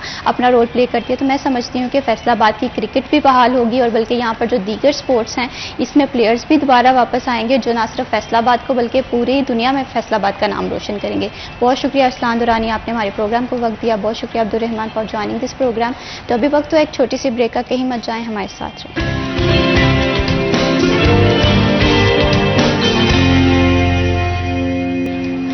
सिटी 10 में वंस अगेन खुशामदीद। पाकिस्तान एक ज़राई मुल्क है और किसान किसी भी ज़राई मुल्क या एग्रीकल्चर कंट्री की रीढ़ की हड्डी साबित होते हैं, एक रीढ़ की हड्डी की हैसियत रखते हैं। लेकिन मौजूदा सिचुएशन के अकॉर्डिंग अगर हम बात करें पाकिस्तान की या फैसलाबाद की, तो किसान तबका काफ़ी ज़्यादा परेशान नज़र आता है। बहुत सारी मुश्किलात का सामना करना पड़ा है। मौसमियाती तब्दीलियाँ एक अलग फैक्टर है, एक अलग चैलेंज है और इसी में हुकूमत की जानिब से भी बहुत सारी मुश्किलात का सामना करना पड़ा है किसान की जानिब से। और किसान का यही मुतालबा है कि हुकूमत को चाहिए कि ऐसी पॉलिसीज़ इंट्रोड्यूस करवाएं जो कि किसान फ्रेंडली हों और जो ना सिर्फ किसानों को रिलीफ फराहम कर सकें बल्कि आम आवाम के लिए भी बेहतर साबित हों। इसी टॉपिक पे हम मज़ीद भी गुफ्तगू करेंगे, लेकिन इस टॉपिक पे बात करने से पहले मैं हमारे आज के जो गेस्ट हैं उनका तारुफ करवा दूँ। हमें आज स्टूडियो में ज्वाइन किया है ताहिर रज़ाक गुज्जर साहब ने, चेयरमैन है पाकिस्तान किसान कौंसिल के। किसानों के हवाले से कोई भी पॉइंट ऑफ व्यू हो हमेशा से सामने रखते हैं और इस हवाले से हम मज़ीद भी इनसे डिस्कशन करेंगे। अस्सलाम वालेकुम sir. Sir thank you so much for joining us. ये बताएं कैसे हैं आप? ठीक है, शुक्र। सर सबसे पहले हम अगर किसान के हवाले से बात करें तो किसान वो तबका है जो ना सिर्फ पाकिस्तान को ही बल्कि किसी भी कंट्री के हवाले से बात करें उसे एम्पावर करता है, उसकी मुल्क को, उसकी पैदावार को मज़ीद बेहतर बनाता है। लेकिन अगर मौजूदा सिचुएशन के हवाले से बात करें, हालिया जैसे गंदम की प्राइस के हवाले से बात कर लें, हुकूमत की जानिब से कोई भी कीमत मुकर्रर नहीं की गई जिस पर किसान काफ़ी ज़्यादा परेशान नज़र आ रहे हैं। इसके अलावा और कौन कौन सी मुश्किलात का सामना करना पड़ रहा है? बिस्मिल्लाहिर्रहमानिर्रहीम। देखिए जी, पिछले 2 साल से मेरा काश्तकार जो है ना, वो हुकूमत की पॉलिसियाँ जो भी वो दे रहे हैं, हुकूमत की पॉलिसी किसान कार्ड है, बहुत अच्छी पॉलिसी है, सुपर सीडर दी है, हमें ट्रैक्टर दिया है, लेकिन इनकी अहमियत या इनकी हिफाजत उस वक्त तक मेरे काश्तकार को या आवाम को सही उसके समरात नहीं मिल सकते जब तक हमें मुनासिब कीमत हमारी ज़रिए जिनास की नहीं मिल पाती। अब ये सारी चीज़ें बहुत अच्छे स्टेप है हुकूमत ने लिए, लेकिन मार्केट जो है वो हमें सपोर्ट नहीं कर रही और जो गंदम का काश्तकार है वो सबसे ज्यादा इस वक्त परेशान है। पिछले साल की अभी हमारी जो माशी हालत थी वो बेहतर नहीं होने पाई थी कि अगले साल की गंदम के लिए हमें चीफ मिनिस्टर पंजाब ने भी काफी तसल्ली दी, वादे भी किए, लेकिन वो वादे अभी पूरे नहीं होने पा रहे कि फ्री मार्केटिंग का बहाना बना के, IMF का बहाना बना के हमें हमारी जो मुनासिब प्राइस है वो नहीं दी जा रही, जबकि हमारी कास्ट ऑफ प्रोडक्शन बहुत ज्यादा है और हमारी पैदावार जो है, हमारा सीड है वो इतना अच्छा नहीं हमें मिल रहा कि हम फी एकड़ पैदावार हमारी 60 मन से या 70 मन से ज्यादा हो, जिससे ये कीमत भी हमें फिजिबल हो। अब जो खुद काश्त वाला बंदा है उसको 3000 में गंदम पड़ रही है घर में, और जिसने ठेके पे जमीन ली है उसको 35-36 रुपए में पड़ रही है। अब देखें, नुकसान में तो कोई भी सेक्टर जो है वो कारोबारी है, रेडी वाला है, दुकानदार है, वो नुकसान में तो काम नहीं करना पसंद करेगा। और इसके अंदर जो फर्ज करें हम गंदम की फसल लगाते हैं तो ये 90 दिन की फसल बनती है। उसके हिसाब से देखें कि अगर 90 दिन की एक मजदूर को मजदूरी देनी है तो वो भी इसमें से नहीं निकल रही फी एकड़ पैदावार जो हमारी आ रही है और जो हमें कीमत मिल रही है। दूसरी तरफ यह है कि जो गंदम सस्ती की उसके समरात आम आवाम को नहीं मिले। आप बताएं कि गंदम की बनाई हुई कोई चीज हमें सस्ती मिल रही है, मिठाई सस्ती मिल रही है, समोसा सस्ता मिल रहा है, हलवा पूड़ी सस्ती मिल रही है, मैदा सस्ता मिल रहा है, सूजी सस्ती मिल रही है। सवाए तंदूर के ऊपर, चंद एक तंदूरों के ऊपर वो स्टिकर लगा है 13 रुपए रोटी वाला। इसके अलावा सिर्फ मेरा काश्तकार जो है वो पिस रहा है और इंतहाई परेशान है। बिल्कुल इसी तरह से काश्तकार काफ़ी ज़्यादा परेशान है क्योंकि हुकूमत की जानिब से फ़िलहाल गंदम की कोई भी कीमत जो है वो मुकर्रर नहीं की गई। किसानों का यही मुतालबा है कि क्योंकि किसान पाकिस्तान की इकॉनमी में अपना अहम किरदार अदा करते हैं, पाकिस्तान को एम्पावर करने में अपना अहम किरदार अदा करते हैं। अगर पाकिस्तान अपनी ज़रूरी हैसियत बरकरार रखना चाहता है तो पाकिस्तान को चाहिए, या फैसलाबाद की आवाम के हवाले से अगर स्पेशली बात करें तो यहाँ के किसानों को एम्पावर करने की ज़रूरत है। बेशक हुकूमत की जानिब से बहुत सारी अच्छी पॉलिसीज़ भी लेकर आई जा रही हैं जिनमें किसान कार्ड है, लेकिन यहाँ पर किसान का यही मुतालबा है कि हुकूमत को चाहिए कि गंदम के हवाले से जो एक कीमत है मुकर्रर की जाए और ऐसी कीमत मुकर्रर की जाए जिसमें काश्तकार भी खुश हों और जो ठेकेदार हैं उनके हवाले से भी, क्योंकि उन्होंने भी अपने सारे इंतजामात और रोज़ का जिसे कहते हैं एक सर्कल चलाना होता है। तो जब ऐसी सिचुएशन में हम देखें जहाँ पर हम देख रहे हैं कि सूजी महंगी बिक रही है, दीगर अशिया जो हैं गंदम से तैयार होने वाली वो महंगी मिल रही हैं, लेकिन गंदम की कोई भी स्टेबल प्राइस नहीं है। अगर हम गुज़श्ता साल के हवाले से भी बात करें तो किसानों का यही मुतालबा है कि पिछले साल के नुकसान से हम अभी तक उभरे नहीं थे कि हुकूमत की जानिब से एक और जिसे कहते हैं किसानों पे बम गिरा दिया गया है। तो ऐसी सिचुएशन में जो किसानों का सिर्फ और सिर्फ हुकूमत से यही मुतालबा है कि गंदम की जो है फीकस कीमत जो है वो फ़ौरन से मुकर्रर की जाए ताकि ये अपनी आने वाली जो फसलें हैं उन्हें उगा सकें। यहाँ पर सर मैं आपसे ये भी जानना चाहूँगी कि हुकूमत की अगर हम पॉइंट ऑफ व्यू के हवाले से बात करें तो हुकूमत ने किसानों को रिलीफ दिया है आबियाने की मद में कि गंदम जो है वो फ्री स्टॉक की जा सकती है हुकूमत के गोदामों में। तो इस हवाले से आपका क्या पॉइंट ऑफ व्यू है? देखिए जी, मेरे काश्तकार के पास शक्कत ही नहीं है कि हम 4 माह के लिए इंतजार करें या गोदामों में गंदम रखें। काश्तकार को फायदा एक हाथ से दिया जा रहा है, 2 हाथ से काश्तकार से बेनिफिट हुकूमत खुद ले रही है। हमारा आबियाना इन्होंने डबल कर दिया है। दूसरा, जो डीजल का रिलीफ मिलना था हमें अपनी गंदम की कटाई के दौरान, वो इन्होंने बिजली की मद में दूसरी तरफ डाल दिया। वो भी मेरे काश्तकार को 30-35 रुपए पर लीटर मिलना था रिलीफ। इंटरनेशनल मार्केट को अगर मद्देनजर रखा जाए तो वो रिलीफ भी नहीं देगा। बिजली के बिल को मद में देखा जाए तो हमारे जो ज़रूरी ट्यूबवेल है उनके अंदर जो बिजली का बिल है वो इंतहाई ज़्यादा यूनिट की प्राइस हो चुकी है जो हम अफोर्ड नहीं कर सकते। तो यहाँ तो इंटरनेशनल प्राइस मेरा ख्याल है इस वक्त 3500-3600 रुपया है इंटरनेशनल प्राइस गन्नम की। तो यहाँ तो उसके साथ हमें रिलेटेड कर दिया जाए कि जो इंटरनेशनल प्राइस है वो हमें दी जाए, चाहे वो IMF कह रही है, चाहे कोई और वर्ल्ड बैंक कह रहा है या हमारी हुकूमत की कोई ज़ाती पॉलिसी है, ताकि काश्तकार जो इस मुल्क का वो रीढ़ की हड्डी की हैसियत रखता है मैशियत में। काश्तकार की वजह से देखें तो तमाम अदारे चल रहे हैं, खाद बनाने वाले अदारे चल रहे हैं, उनको काश्तकार को खाद बेचनी है उन्होंने, बिल्कुल ठीक है जी। शुगर वाले इंडस्ट्री किसके जिम्मे चल रही है, मशीनरी आलात बनाने वाली मशीनरी किसके, तमाम मुल्क का दारोमदारा वो मेरे काश्तकार के ऊपर डिपेंड कर रहा है। लेकिन काश्तकार की मैशियत दिन ब दिन दीवार के साथ लगाई जा रही है जो कि ज्यादती है। काश्तकार के बच्चे भी स्कूल में पढ़ने, काश्तकार का ज़ाती खर्चा भी है। आप मुझे बता दें कोई बंदा बैठ के कि 1 मुरब्बे का जो काश्तकार है वो अपने स्कूल बच्चों को प्रॉपरली बेच सकता है, उसका खर्चा उठा सकता है। गंदम में हमें नुकसान हो रहा है, चावल की फसल में हमें चंद हज़ार रुपए फी एकड़ बच रहे हैं, लेकिन हमारी मेजर जो क्रॉप है वो गंदम है और मुल्क की मेजर क्रॉप भी गंदम है। गंदम की वजह से शहर में बाजारों में रौनकें आती हैं। अगर गंदम नहीं होगी, गंदम की अच्छी प्राइस नहीं मिलेगी तो बाजार भी आपको वीरान नजर आएंगे। और अब जाके सर्वे कर लीजिएगा कि बाजारों में इस वक्त जो है खरीदारी की रौनकें मांद पड़ चुकी हैं। बिल्कुल इसी तरह से है। किसानों का यही कहना है कि हुकूमत को चाहिए कि वो किसानों का मौशी कत्ल ना करे, क्योंकि बहुत सारी ऐसी चीज़ें हैं। अब एक अगर हम ऐसे किसान के हवाले से बात करें जो कि छोटे तबके का किसान है जिसके पास सिर्फ और सिर्फ 1 मुरब्बा या 1 कैनाल का जो है वो ग्राउंड है या ज़मीन है, ज़रूरी ज़मीन, तो जब वो उस पर काश्त करेगा और लेकिन अपने जो डेली के मामलात हैं जिसमें रोटी है, खाना पीना है, अपने बच्चों को स्कूल भेजना है और बहुत सारी ऐसी ज़रूरियात है ज़िंदगी हैं कि जिन्हें मैनेज करना बहुत ज़्यादा उसके लिए मुश्किल हो गया है। तो हुकूमत से यही मुतालबा है कि किसान को एम्पावर किया जाए, क्योंकि किसान एक ऐसा तबका है जिससे बहुत सारी इंडस्ट्रीज़ जो हैं वो मुंसलिक हैं, जिसमें हमारी जिसे कहते हैं कि एग्रीकल्चर्स के आलात बनाने वाली इंडस्ट्री मुंसलिक है और इसी तरह से खाद बनाने वाली इंडस्ट्री मुंसलिक है। बल्कि एक आम शहरी, एक जिसे कहते हैं आम आवाम का एक फ़र्द, वो भी किसान की बदौलत ही जिसे कहते हैं कि खाना खा रहा है। और अगर किसान इस तरह से नाउमीद हो जाएंगे तो किसानों की जो मुश्किलात तो इजाफा होगा ही होगा, लेकिन आम शहरी की मुश्किलात में भी इजाफा हो सकता है। क्योंकि किसान अगर नाउमीद हो गया तो वो क्या करेगा, अपनी जो पैदावार है वो कम कर देगा, फसलें उगाना बंद कर देगा, जिसकी वजह से हम ये भी देख पाएंगे कि बहरान जो है वो क्रिएट हो जाता है। माजी में भी हमने देखा है कि कभी कभी आटे का बहरान आया है, चावलों की जो काश्त है वो उस तरह से नहीं हुई। लेकिन सिर्फ और सिर्फ ये कि किसान तबके को अगर एम्पावर कर दिया जाए, इसकी मुश्किलात को आसान कर दिया जाए तो बहुत सारी जो मामलात हैं वो तय हो सकते हैं। हुकूमत की जानिब से यही पॉइंट ऑफ व्यू रखा जा रहा है कि इस पे जो है इम्प्लीमेंटेशन हो रही है, वो आबियाने की सूरत में हो, वो किसान दोस्त पॉलिसीज़ के ज़मरे में हो। तो यहाँ पर सर मैं आपसे मज़ीद भी जानना चाहूँगी, हम यहाँ पर किसान के हवाले से बात कर रहे हैं तो अब आपने बताया कि गंदम की कीमत मुकर्रर नहीं की गई, बिजली के रेट्स जो हैं वो ज़्यादा हैं, इसके साथ साथ किसान की ज़िंदगी के मामला किस हद तक मुतासिर हो रहे हैं, हुकूमत की जानिब से कोई खातिर ख्वाह इंतजाम नहीं किए जा रहे? लेकिन जी हुकूमत कोशिश कर रही है लेकिन उसके समरात जो मेरे काश्तकार तक नहीं पहुंच पा रहे। उसकी वजह यह है कि जो पॉलिसियाँ बनाई जा रही हैं वो दिन ब दिन चेंज हो रही हैं और जो दरमियान में माफियाज बैठे हैं वो उसका फ़ायदा उठा रहे हैं। काश्तकार की फसल बर वक्त फसल को ख़रीदारी के लिए मार्केट में बहुत सारी जो ताकतें उनको काम करना चाहिए, चाहे वो गवर्नमेंट सेक्टर से है, चाहे वो फ्लोर मिल सेक्टर से है, ताकि मेरे काश्तकार से गंदम मुनासिब रेट पे खरीदी जा सके।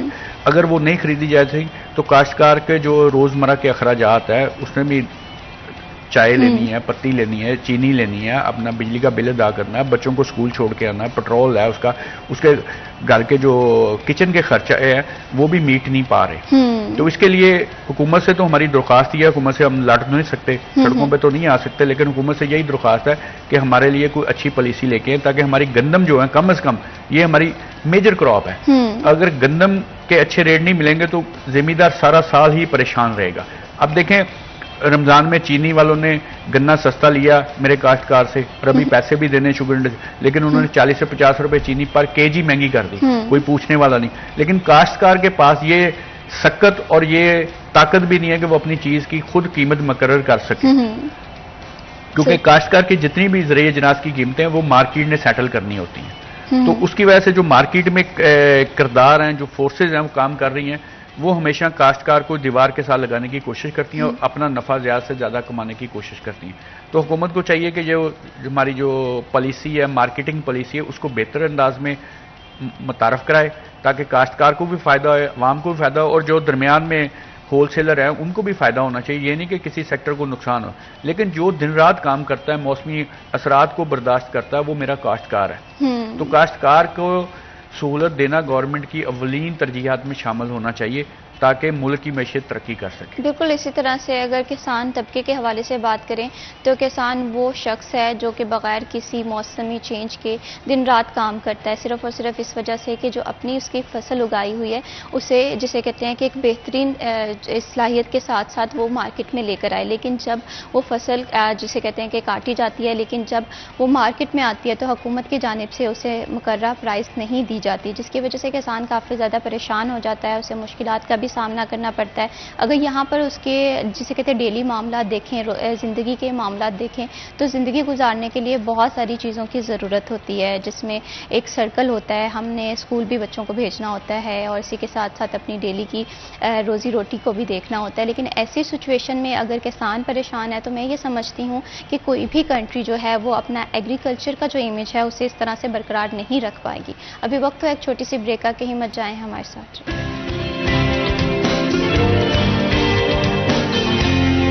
सिटी एट 10 में वंस अगेन खुशामदीद। बात हो रही है काश्तकारों के मसाइल के हवाले से, किसान के मसाइल के हवाले से और हुकूमत के किरदार के हवाले से कि हुकूमत किस तरह से अपना रोल प्ले कर रही है, किसानों को एम्पावर करने के लिए कौन कौन से नए प्रोजेक्ट्स लेकर आए जा रहे हैं।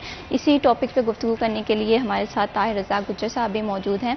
और ब्रेक पे जाने से पहले हम बात कर रहे थे कि गंदम की जो कीमत है वो किसान को नहीं दी गई, जिसकी वजह से बेशुमार मुश्किलात का सामना करना पड़ा है काश्तकार को। उसके जो डेली ज़िंदगी के मामला है वो मुतासिर हो रहे हैं, जो माली मामलात हैं वो भी काफ़ी हद तक मुतासिर हो रहे हैं। और यहाँ पर गंदम के अलावा और भी बहुत सारे फैक्टर्स हैं। अगर हम देखें सब्जियों के रेट के हवाले से बात करें तो सब्जियों की रेट की भी कोई स्टेबल प्राइस नहीं है। हम देखते हैं कि कभी तो सब्जियां बहुत ज़्यादा महंगी हो जाती हैं जो कि आम शहरी की सकत से बाहर हो जाती हैं, और कभी सब्जियों की जो कीमत है वो इतनी कम हो जाती है जो काश्तकार है उसे उसकी मेहनत का फल नहीं मिल पाता। यहाँ पर ताहिर रज़ा गुज्जर साहब, मैं आपसे इसका पॉइंट ऑफ व्यू देखूंगी कि हम देख रहे हैं, ये 2-3 महीने से देख रहे हैं कि सब्जियों की कोई प्राइस का तसलसल नहीं है। कभी तो प्राइस बहुत लो होती है जिसकी वजह से काश्तकार तबका जो है वो काफ़ी ज़्यादा परेशान है। तो क्या रीज़न है, क्या कोई हिकमत अमली नहीं तैयार की गई थी कि जिसकी वजह से ये जो प्राइसेस की अनस्टेबिलिटी है? देखिए जी, इसमें जो हमारी जो महकमा क्रॉप रिपोर्टिंग का है ना, उसका अमल दखल और एग्रीकल्चर एक्सटेंशन डिपार्टमेंट का है, क्योंकि उसके हर यूनियन काउंसिल लेवल पे ना फील्ड असिस्टेंट स्टाफ मौजूद है। काश्तकार देखा देखी कॉपी करता है एक दूसरे को। पिछले चंद माह प्याज की कीमत 300 रुपये फी किलोग्राम तक चली गई, तो अब देखा देखी अगले साल लोगों ने प्याज लगाना शुरू कर दिया। अब ज़्यादा डिमांड और सप्लाई का जब डिफरेंस आया तो उसकी वजह से कीमतों के ऊपर असर हुआ और अब कीमतें कम है और उसकी वजह से तमाम काश्तकारों को नुकसान हो रहा है। अगर हमारी डिमांड और सप्लाई और क्रॉप रिपोर्टिंग की को मद्देनजर रख के हम काश्तकारी करेंगे, चाहे वो सब्जी है चाहे वो हमारी वो बड़ी क्रॉप है, तो हमें काश्तकार को भी उसके अच्छा रेट मिलेगा और आवाम को भी अच्छा मिलेगा। अब सब्जी को ज़्यादा देर स्टोर नहीं कर सकते हम लोग, मौसम इस वक्त काफ़ी गर्मी तेज़ टेम्परेचर भी है, तो उसकी वजह से सब्जी ज़्यादा मार्केट में आ रही है, लेने वाले कम है, तो उसकी वजह से रेट है, जो अब रेट कम मिल रहा है, रेडी वाला या जो ठेले वाला है या जो दुकानदार है वो तो अपना नफ़ा ले रहा है, लेकिन काश्तकार को उसका नफ़ा नहीं मिल रहा। खादें भी डाली हैं, स्प्रे भी किया है, ज़मीन का ठेका भी दिया है, पानी भी दिया है, डीजल का भी इस्तेमाल हुआ, वो चीज़ें तो कम नहीं हुई। लेकिन अब प्राइस जो है वो प्राइस हमें नहीं मिल रही। उसका जो मेरा काश्तकार भी जिम्मेदार है हुकूमत के साथ साथ, क्योंकि उसने मार्केट को नहीं देखा कि कितने लोग लगा रहे हैं, हमारी सप्लाई कितनी है, डिमांड कितनी है और हमारी पैदावार कितनी है। तो उसको मद्देनजर रखना चाहिए ताकि तमाम लोगों को उसका फ़ायदा हो सके। बिल्कुल इसी तरह से अगर हम देख रहे हैं डिमांड या सप्लाई के इस फार्मूले को अगर हम समझ लें तो बहुत सारी जो फसलें हैं वो काश्तकार भी अपनी जिसे कहते हैं कि रिक्वायरमेंट के अकॉर्डिंग काश्त करेगा तो उससे इस तरह से नुकसान नहीं होगा। हुकूमत तो साथ ही साथ जिसे कहते हैं कि अपनी जिम्मेदाराना जिसे कहते हैं जिम्मेदारी जो है निभाएगी तो वो किसान जो है एम्पावर होंगे। यहाँ पर सर मैं आपसे ये भी जानना चाहती हूँ कि जिस तरह से हमने बात की कि सब्जियों की जो कम प्राइस है इसकी क्या रीज़न है, तो क्या किसानों की इस हवाले से अवेयर करने के लिए कोई आप लोगों की कमेटी है कि वो किसानों को गाइड करें कि अगर ये फसल काश्त की जाए तो ये ज़्यादा बेनिफिशियल रहेगी बजाय इसके? देखिए जी, काश्तकार देखता है कि मेरे साथ वाले रकबे के मालिक ने जो प्याज लगाया था उसको उसके नफ़ा कितना होगा, गन्ने की फसल लगाई थी नफ़ा, वो एक दूसरे को देख के ना कॉपी करता है। वो बात किसी की सुनने को तैयार नहीं है, जिसकी वजह से उसको अक्सर नुकसान होता है मेरे काश्तकार को। एक साल तो एक बंदे को बच गए पैसे, जब दूसरे साल देखा देखी तमाम लोगों ने वही चीज़ काश्त कर ली तो उसकी डिमांड और सप्लाई में जब फ़र्क आना है तो कीमत में भी ज़ाहिर है असरात उसके नेगेटिव ही आने। तो उसके लिए हमें चाहिए कि जो हमारा डिपार्टमेंट है वो हमारे जो यूनियन काउंसिल लेवल पे लोग हैं उनके साथ जो कि उनकी कोऑर्डिनेशन और मीटिंग हो, इंटरेक्शन हो कि आपने इतने एकड़ ये चीज़ लगानी है तो इतने एकड़ आपने नहीं लगानी, जिसको हम कहते हैं क्रॉप जोनिंग। क्रॉप जोनिंग के साथ मुल्क की जो पैदावार है वो भी डाटा उसका भी दुरुस्त हो जाएगा, जिम्मेदार का डाटा भी दुरुस्त होगा। लेकिन क्रॉप जोनिंग पे ऊपर बहुत सारे अदारे मुत्तफिक हैं और बहुत सारे अदारे क्रॉप जोनिंग को के हक में नहीं है। इसकी क्या रीजंस हैं? इसकी वजह कि कई जगह पे लोगों को जो कॉटन एरिया का कॉटन बेल्ट है वहाँ पे शुगर की फसल, गन्ने की फसल लगनी शुरू हो गई है। तो वो जिसमें नफा होगा, जिसमें ज्यादा कोई काम होगा वही लोग करेंगे, वो फिर मुल्क की मशीयत को नहीं देखते लोग, चाहे वो इंडस्ट्रियलिस्ट है चाहे वो काश्तकार है। सही, अगर ये छोटे से फैक्टर को अगर हम समझ जाएं, क्रॉप जोनिंग का जो मामला है, अगर हम देख रहे हैं कि लास्ट ईयर अगर सब्जियों की जो है अफजाइश वो बहुत ज़्यादा हुई है और जिसकी वजह से जो प्राइसेस हैं वो अनस्टेबल हो गई हैं और सब्जियां जो हैं बहुत सस्ते दामों हमें बिकती हुई दिखाई दी हैं, जिसमें काश्तकारों को उस हद तक फ़ायदा नहीं हुआ। इसकी एक ये भी रीज़न थी कि काश्तकार अपने इन्वायरमेंट के अकॉर्डिंग जो पॉलिसीज़ को नहीं समझ पाते हैं और जिसकी वजह से एट दी एंड उन्हें थोड़ा बहुत नुकसान उठाना पड़ता है, थोड़ा बहुत क्या काफ़ी हद तक नुकसान उठाना पड़ता है, जो उनकी जितनी पैदावार पे लागत आई है वो पूरी नहीं हो पाती है।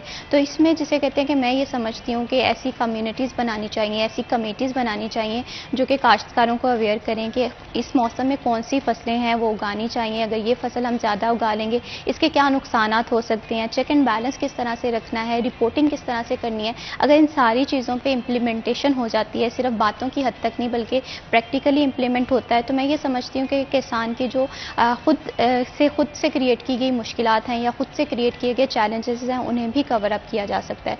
तो यहाँ पर सर अगर हम बात करें पाकिस्तान किसान कौंसिल के रोल के हवाले से, ये किस तरह से किसानों को आगाही फराहम करती हैं और किस तरह से उनकी जो मुश्किलात हैं उन्हें दूर करने के लिए किरदार अदा करती हैं? देखिए जी, हमारा इंटरेक्शन काश्तकारों के साथ डेली बेसिस पे रहता है। दूसरा, हम लोग जो काश्तकार के मसाइल हैं वो हुकूमत के ऐवानों तक पहुँचाने की भरपूर कोशिश करते हैं कि ये मेरे काश्तकार को ये इस वक्त ये इशूज़ आ रहे हैं, ये इस फसल में ये प्रॉब्लम आ रही है या हमें ये मुश्किलात आ रही हैं, तो इसको हल किया जाए। अगर हुकूमत ने हल करना, हुकूमती इदारों ने हल करना, हमारी तो उनसे इल्तिजा ही होती है कि हमें रिलीफ दिया जाए, काश्तकार को बचाया जाए, क्योंकि वो मुल्क की ग़िज़ाई ज़रूरियात को पूरा करने के लिए दिन रात अपने बच्चों के साथ अपनी फसल के अंदर काम करता है, अपनी ज़मीन के साथ एंगेज रहता है और उसको ईद शबरात की छुट्टी भी नहीं है। तो सबसे ज़्यादा मौसमी असरात का भी मुतासर मेरा काश्तकार ही है।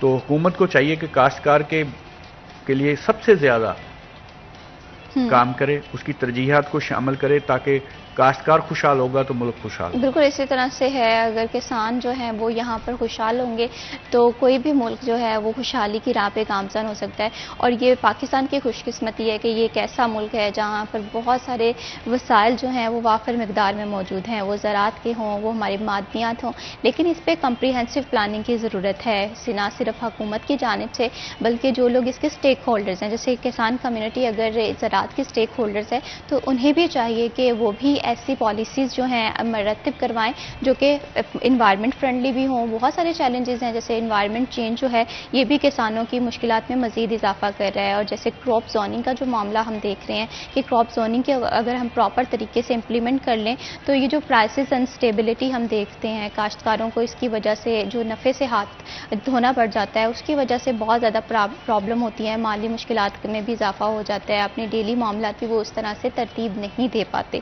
तो ऐसे छोटे छोटे से फैक्टर्स हैं, अगर हम इन्हें समझ सकते हैं, क्योंकि हुकूमत ने तो अपना किरदार अदा करना ही करना होता है, लेकिन बहुत सारी चीज़ें जो हैं जो मैं अक्सर कहती होती हूँ कि एक इंसान अगर खुद से स्टेप ले ले और ख़ुद से अपनी तरजीहात को देख ले कि वो किस तरह से आने वाले चैलेंज से बच सकता है, तो वो बहुत सारे मसाइल जो हैं वो इनिशियल स्टेज पे हल कर लेगा। तो यहाँ पर सर जिस तरह से हम क्रॉप जोनिंग के हवाले से गुफ्तगू कर रहे हैं, माजी में किसान ने इस हवाले से बहुत नुकसान उठाया, ठीक है, वो गंदम के हवाले से हो, वो हमारी सस्ती सब्जियों के हवाले से हो। तो अब तो इस मसले का पता भी चल गया है और ये एक चैलेंज भी है, तो इसे मज़ीद ये फ्यूचर में रिपीट ना हो उसके लिए क्या क्या इंतजाम किए जा रहे हैं?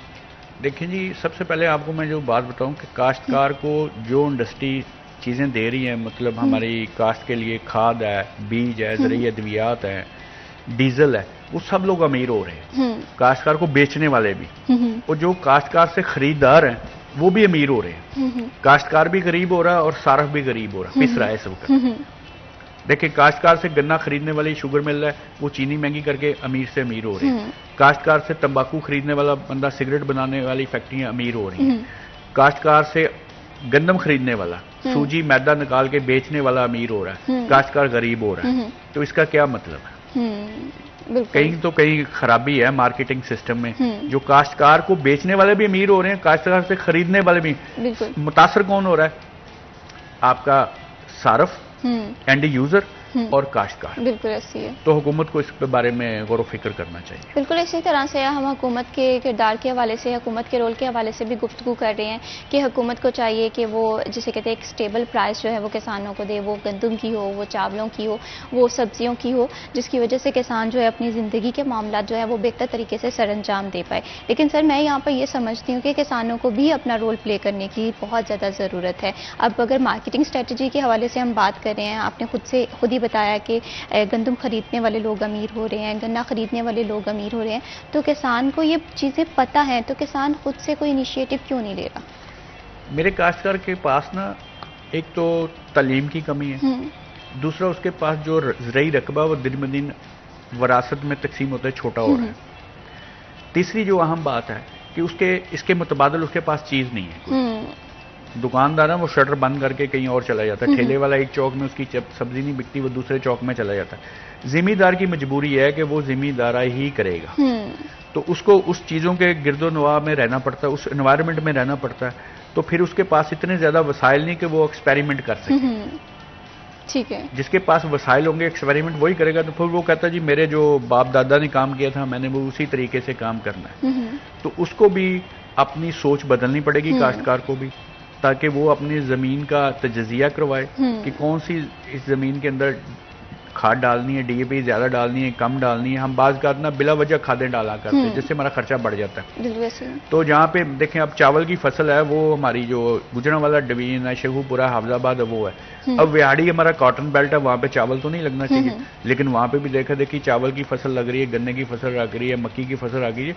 तो इसके लिए क्रॉप जोनिंग का होना बड़ा ज़रूरी है कि जिसके ऊपर कम अज कम 100% नहीं तो 50% अबव इम्प्लीमेंटेशन हुकूमती इदारों को करवानी चाहिए कि हमें ये एरिया हमारा मक्की की फसल के लिए सूट करता है, ये हमारा चावल की फसल के लिए करता है, ये गन्ने के लिए, ये कॉटन के लिए करता है, ताकि जो उस एरिया का आबो हवा है, मौसमी असरात हैं, पानी है, उसकी यूटिलाइजेशन भी बेहतर तरीके से हो सके। बिल्कुल इसी तरह से है। क्रॉप जोनिंग का मामला देखने को तो ये महज एक छोटा सा मामला लग रहा है कि कौन सी फसल उगानी चाहिए और कौन सी नहीं, लेकिन मैं ये समझती हूँ, बल्कि आप भी यही समझते हैं कि ये बहुत अहम है और आज की जो दौर की ज़रूरत है। अगर हम इस चीज़ को समझ लेते हैं तो किसान जो है वो बहुत हद तक खुशहाल हो सकता है, काश्तकार बहुत हद तक खुशहाल हो सकते हैं, क्योंकि कॉम्प्रिहेंसिव प्लानिंग जो है वो ना सिर्फ हमारे ज़रात को जो है वो एम्पावर कर सकती है, बल्कि कोई भी तबका है, वो हमारे बिजनेस कम्युनिटी है, वो कोई भी ऐसा शोबा नहीं है जहाँ पर कम्प्रीहेंसिव प्लानिंग अगर ना हो तो वो मुश्किलात का सामना उससे करना पड़ता है। अगर कम्प्रीहेंसिव प्लानिंग हो जाए तो बहुत सारे चैलेंजेस हैं, उनका हल भी हम देख सकते हैं। तो यहाँ पर हम किसान के हवाले से सर गुफ्तगू कर रहे हैं। किसान की गंदम की प्राइस जो है वो मुकर्रर नहीं की गई, लेकिन इस मौसम में कौन कौन सी सब्जियाँ जो हैं वो किसान उगा सकता है, इस पे आगाही बहुत ज़्यादा ज़रूरत है। इस पे हम मज़ीद भी आपसे डिस्कशन करेंगे, लेकिन अभी वक्त हुआ एक छोटी सी ब्रेक का। कहीं मत जाएं, हमारे साथ।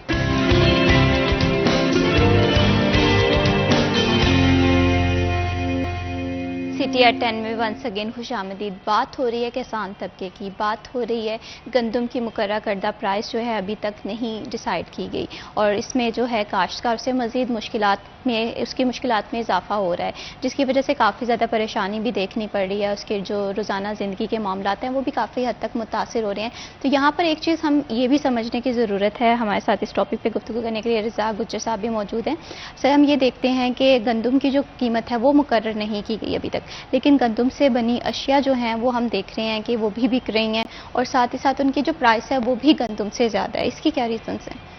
यही तो अलमिया है इस मुल्क का कि देखिए, गंदम से सबसे ज़्यादा मैदे से चीज़ें बनती हैं, मैदा और सूजी से। बेकरी आइटम देख लें आप, मिठाई सस्ती होनी चाहिए थी, अगर गंदम सस्ती हुई है तो मिठाई भी कम से कम 200 रुपया सस्ती होनी चाहिए थी, वो महंगी हुई है। बेकरी आइटम देखें आपको कहीं पे बिस्कुट, कोई रस, कोई भी मैदे की चीज़ बनी हुई, हलवा पूड़ी, समोसा, कोई मार्केट में आपको सस्ती नहीं मिलेगी। बिल्कुल। तो ये वो बेनिफिट किसको जाना? वो या तो काश्तकार को जाना चाहिए था या सारफ को चीज़ें सस्ती मिलनी चाहिए थी। अब दो तबके पिसरे हैं, जो दरमियान वाला तबका है वो एंजॉय कर रहा है, वो पैसे कमा रहा है। तो हमारा तो गिला भी है हुकूमत के साथ कि सब तबकों को पैसा कमाना भी चाहिए और सारफ को चीज़ सस्ती और मेयारी चीज़ मिलनी चाहिए, ताकि जो हमारा एंड यूज़र है वो भी मुतमिन होके अपनी ग़िज़ाई ज़रूरियात अपने बच्चों के लिए पूरी कर सकें। बिल्कुल इसी तरह से है। आपने इक्वलिटी की बात की है कि अगर हम फ़ायदे की बात करें, मुनाफे की बात करें, तो काश्तकारों को भी इसका फ़ायदा होना चाहिए, और एक जो आम सारिफ है उसे भी इससे इस्तेफ़ादा हासिल करना चाहिए। लेकिन ये जो डिफरेंस है प्राइसेस का, सिर्फ और सिर्फ इससे एक ही जो है स्टेक होल्डर्स वो फ़ायदा उठा रहे हैं, लेकिन काश्तकार जो हैं वो भी काफ़ी ज़्यादा मुश्किलात का सामना करना पड़ा है, और सारिफ को भी जो अशिया है वो भी उसी दामों मिल रही है, बल्कि उससे महंगी ही मिल रही है। अगर हम मिठाई के हवाले से बात कर रहे हैं, हम दूसरी जो गंदम से बनी अशिया के हवाले से बात कर रहे हैं, तो किसान का इस पे शिकवा जो है वो भी बनता है। तो यहाँ पर सर हम ब्रेक पे जाने से पहले बात कर रहे थे, क्योंकि क्रॉप जोनिंग के हवाले से हमने गुफ्तगू की, लेकिन अब मौजूदा मौसम के हवाले से देखें तो मौसमियाती तब्दीलियाँ भी एक किसान के लिए चैलेंज है। पानी भी वाफर मिकदार में उस तरह से नहीं मौजूद है। तो ऐसी सिचुएशन के अकॉर्डिंग किसान को कौन कौन सी फसलें जो हैं वो काश्त करनी चाहिए? देखिए जी, फसलें तो हमें जो हमारी मुल्क की ज़रूरियत है उसको मद्देनज़र रख के काश्त करनी चाहिए। हम फसलें ज़्यादा हम ज़रिए जनाब से एक्सपोर्ट नहीं कर पा रहे, क्योंकि हमारी आबादी ज़्यादा है। हमें अपनी ग़िज़ाई कमी को पूरा करने के लिए हमें दिन रात मेहनत करके वो ग़िज़ाई ज़रूरियात की चीज़ें जो हमारे मुल्क के शहरों के लोगों को चाहिए वो हमें मुहैया करने के लिए कोशिश भी करनी चाहिए, और हुकूमत की पॉलिसी भी बननी चाहिए। अब हो ये रहा है कि डिमांड और सप्लाई और क्रॉप जोनिंग, और दूसरा मौसमी असरात की, कभी एकदम से ज़ालाबारी आ रही है, बारिश आ रही है, कभी एकदम से हाई टेम्परेचर, तो वो फसलों के ऊपर बहुत ज़्यादा अफेक्ट कर रहा है, जिससे हमारी जो पैदावार है वो कम हो रही है। आप देखें पिछले दिनों में इस्लामाबाद में ज़ालाबारी हुई तो उसके साथ जो फसलें थी यहाँ पे, वो फलदार दरख्त से, वो सारा उनको नुकसान हुआ है। तो ये एक कुदरती अमल है, कुदरती इसको आफत भी कह सकते हैं आप। दूसरा, हमारा जो दरियाई पानी है वो दिन ब दिन कम हो रहा है, और ज़मीन से हम पानी ज़्यादा अपलिफ्ट कर रहे हैं, पानी रिचार्ज नहीं हो रहा। हमें पानी रिचार्ज करने के लिए मंसूबे बनाने चाहिए कि जो शहरों में जब बारिश हो तो उसका पानी हम ज़ाया ना करें, वो हमारा ज़मीन के अंदर जाए ताकि रिचार्ज हो, तो हमारा ज़मीनी पानी भी बेहतर हालत में मैसर हो। दूसरा, हमें फ्लड इरीगेशन से कम करना चाहिए, फसलों को लगाना चाहिए, हमें ड्रिप इरीगेशन, स्प्रिंकल पे, और हमें रेन गाने का इस्तेमाल करना चाहिए, ताकि हमारी फसलें भी उगाई सके और हमें पानी कम इस्तेमाल करने, क्योंकि आगे जो हालात नज़र आ रहे हैं, जो रिपोर्ट्स आ रही है उसके मुताबिक है कि हमें अगले 5 साल में पानी की शदीद कमी का सामना करना। तो उसके लिए भी हमें पॉलिसी अभी से बनानी चाहिए, काश्तकार को भी अमल करना चाहिए, हुकूमत को वो पॉलिसी वाज़ेह अंदाज में बना के इम्प्लीमेंटेशन करनी चाहिए कि फ़लाँ एरिए में हम फ्लड इरीगेशन कर सकते हैं, फ़लाँ एरिए में हम फ्लड इरीगेशन नहीं कर सकते। क्योंकि जो ज़्यादा जिस फसलों को पानी चाहिए वो हम चाहिए कि हमें जब बरसात के मौसम में जहाँ पे ज़्यादा बारिशें होती है वहाँ पे लगाएं, यहाँ पे कम बारिशें होती हैं वहाँ पे हम दूसरी फसलें लगाएं। मसलन कपास को इतना ज़्यादा पानी नहीं चाहिए, तो कपास को हमने जहाँ पे कम एरिया है बारिश का जनूबी पंजाब, वहाँ पे हमें कपास उगाने के लिए अपने काश्तकार को भी कायल करना चाहिए और हुकूमत के जितने भी इदारे वहाँ पे वो हों ताकि वो लोगों को कायल कर सकें कि कपास वहाँ पे काश्त की जा सके। बिल्कुल इसी तरह दूसरी जो अहम चीज़ है कि हमें हर ज़िले के अंदर ज़रूरियात ज़िंदगी की जो ज़रूरी अजनास हैं उसकी पैदावार हमें वहाँ पे लगाने की कोशिश करनी चाहिए ताकि एक ज़िला अपनी सब्जी खुद लगाए उगाए और वहीं पे उसकी बिके ताकि उस पर ट्रांसपोर्टेशन का कॉस्ट भी ना पड़े। सही। ठीक है, उसको टमाटर की ज़रूरत है, उसको सब्ज़ मिर्च की ज़रूरत है, तो वो ज़िला वहीं पे मकामी तौर पे वो सब्जियां भी लगाए और वो ज़रिए अजनास है वो क्रॉप भी लगाए जिससे वहाँ पे लोगों को, जो मकामी लोगों को, उनको फ़ायदा हो सके। सही। और ऐसे छोटे छोटे से कम्प्रिहेंसिव प्लानिंग्स करके किसान और काश्तकार जो हैं वो मैं कहती हूँ तरक्की कर सकते हैं। यहाँ पर हम बात कर रहे हैं मौसमियाती तब्दीलियों ने इन्वायरमेंट को काफ़ी हद तक मुतासिर किया है, जिससे पानी की कमी जो है मौसमियाती तब्दीलियों का एक बहुत बड़ा फैक्टर है जिसे निगलेक्ट भी नहीं किया जा सकता। हुकूमत को चाहिए कि वो ऐसे प्रोजेक्ट्स लेकर आए ना सिर्फ किसानों के लिए बल्कि आम शहरियों के लिए भी, ताकि यहाँ पर पानी की जो स्टोरेज है, रेजोवायर्स हैं, वाटर रेजोवायर्स, वो भी बनाए जाएँ और ताकि जो हम कुदरती बारिश अगर होती है तो उसके पानी को स्टोर करके फसलों को इस्तेमाल करने के लिए, फसलों को फराहम करने के लिए कोई हमारे पास मौजूदा ज़राए होना चाहिए। अगर हम पानी की कमी के हवाले से बात करें, जैसे अभी हम गुफ्तगू कर रहे थे कि आइंदा 5 सालों में पाकिस्तान को शदीद पानी की किल्लत का सामना करना पड़ सकता है। अगर हम इस चैलेंज को समझ रहे हैं, इस चैलेंज को देख भी रहे हैं और इसकी जो संगीन नतायज जो हैं वो हमें भुगतना पड़ सकते हैं, ये एक बहुत संजीदा मसला है जिस पे हुकूमत को अपना किरदार अदा करने की ज़रूरत है। और यहाँ पर किसान कम्युनिटी के हवाले से भी गुफ्तगू करने की ज़रूरत है कि बहुत सारे ऐसे इलाके हैं जहाँ पर पानी वाफिर मिकदार में मौजूद है, वहाँ पर चावलों की काश्त की जा सकती है, लेकिन बहुत सारी ऐसी जगहें हैं जहाँ पर बारिशें उस तरह से नहीं होती, पानी जो है वो उस मिकदार में मौजूद नहीं है, तो वहाँ पर कपास की फसल जो है वो काश्त की जाती है और इससे ज़मीन जो है उससे भी आप इस्तेफादा हासिल कर सकते हैं। और कपास भी मैं ये समझती हूँ कि आज के दौर की अहम ज़रूरत है। और इसके साथ साथ अगर गंदम के प्राइस के हवाले से बात करें, जो कि हमारा आज की जिसे कहते हैं किसान का एक अहम मसला है, हुकूमत की जानिब से कोई भी प्राइस मुकर्रर नहीं की गई, तो यहाँ पर ताहिर रज़ा गुज्जर साहब मैं आपसे पूछूंगी कि अगर आइंदा कुछ दिनों तक हुकूमत की जानिब से कोई भी कीमत जो है वो मुकर्रर नहीं की जाती गंदम की, तो किसान कम्युनिटी का क्या लाहे अमल होगा? लाहे अमल क्या होगा? किसान पिस जाएगा। किसान अपनी रोज़मर्रा की जो है, मतलब देखें ना, आपने प्रैक्टिस यही है कि जितने भी शादियाँ दही इलाकों में, मेले ठेले हैं, उर्स है, वो तमाम गंदम की फसल के बाद मुनक्कद हुआ करते थे। उनकी तारीखें चेक कर लें आप, ठीक है। अब वहाँ पे वो चीज़ें नहीं होंगी। अगर काश्तकार खुशहाल नहीं होगा तो मुल्क की जो सनतें हैं वो भी इतनी ज़्यादा नहीं चलेंगी, उनको भी वो भी मुतासर होंगी, थोड़ी होंगी लेकिन काश्तकार सबसे ज़्यादा मुतासर होगा। और यही 10-15 दिन है मेरे काश्तकार, क्योंकि उसके पास होल्डिंग पावर भी नहीं है। उसने यही गंदम जो चाहे जो भी रेट मिलेगा उसने बायसे मजबूरी वो सेल करनी है ताकि अपना खर्चा, किसी के खाद के पैसे देने हैं, सीड के पैसे देने हैं, बच्चों का खर्चा करना है, घर के किचन का खर्चा करना है, अगली फसल के लिए तैयारी करनी है। उसकी तो मजबूरी है छोटे काश्तकार की कि वो गंदम को होल्ड नहीं कर सकता। सही। तो उसके लिए गवर्नमेंट को जो है ना वो फौरी कोई प्लानिंग करनी चाहिए ताकि कम से कम जो 3000 रुपया रेट तो हो किसी तरीके से, तो काश्तकार को नुकसान भी ना हो, चलो फायदा भी ना हो, मुल्क की मैशत भी चल सके। लेकिन जो 21-2200 रेट है ये तो सरासर ज्यादती है मेरे काश्तकार के साथ। ठीक है। और अब किसान कम्युनिटी की यही डिमांड है कि कम से कम रेट जो है वो 3000 होना चाहिए गंदम का, और इससे ज़्यादा भी हो सकता है। लेकिन अगर 21 या 2200 के हवाले से बात करें तो किसान कम्युनिटी का ये कहना है कि ये प्राइस जो है इनफ नहीं है उसके डेली मामलात को सर अंजाम देने की, स्कूल भेजने की, बच्चों को किचन का खर्चा निकालने की और दीगर जो ज़रूरियात हैं उन्हें पूरा करने के लिए। तो किसान के हवाले से यही उनकी डिमांड है कि उन्हें एम्पावर किया जाए। अगर किसान को एम्पावर हम कर सकते हैं, हुकूमत कर सकती है, तो इसका जो असर है वो पाकिस्तान की मईशत पर होगा, पाकिस्तान की ज़राअत पर होगा। ज़राअत में बेहतरी आएगी तो पाकिस्तान जो है वो अपने एग्रीकल्चर की इमेज को बेहतर तरीके से, जिसे कहते हैं कि वो अपने सामने रख सकते हैं, ना सिर्फ पाकिस्तान के बल्कि पूरी दुनिया के। अभी वक्त हुआ एक छोटी सी ब्रेक का, कहीं मत जाए, हमारे साथ रहें।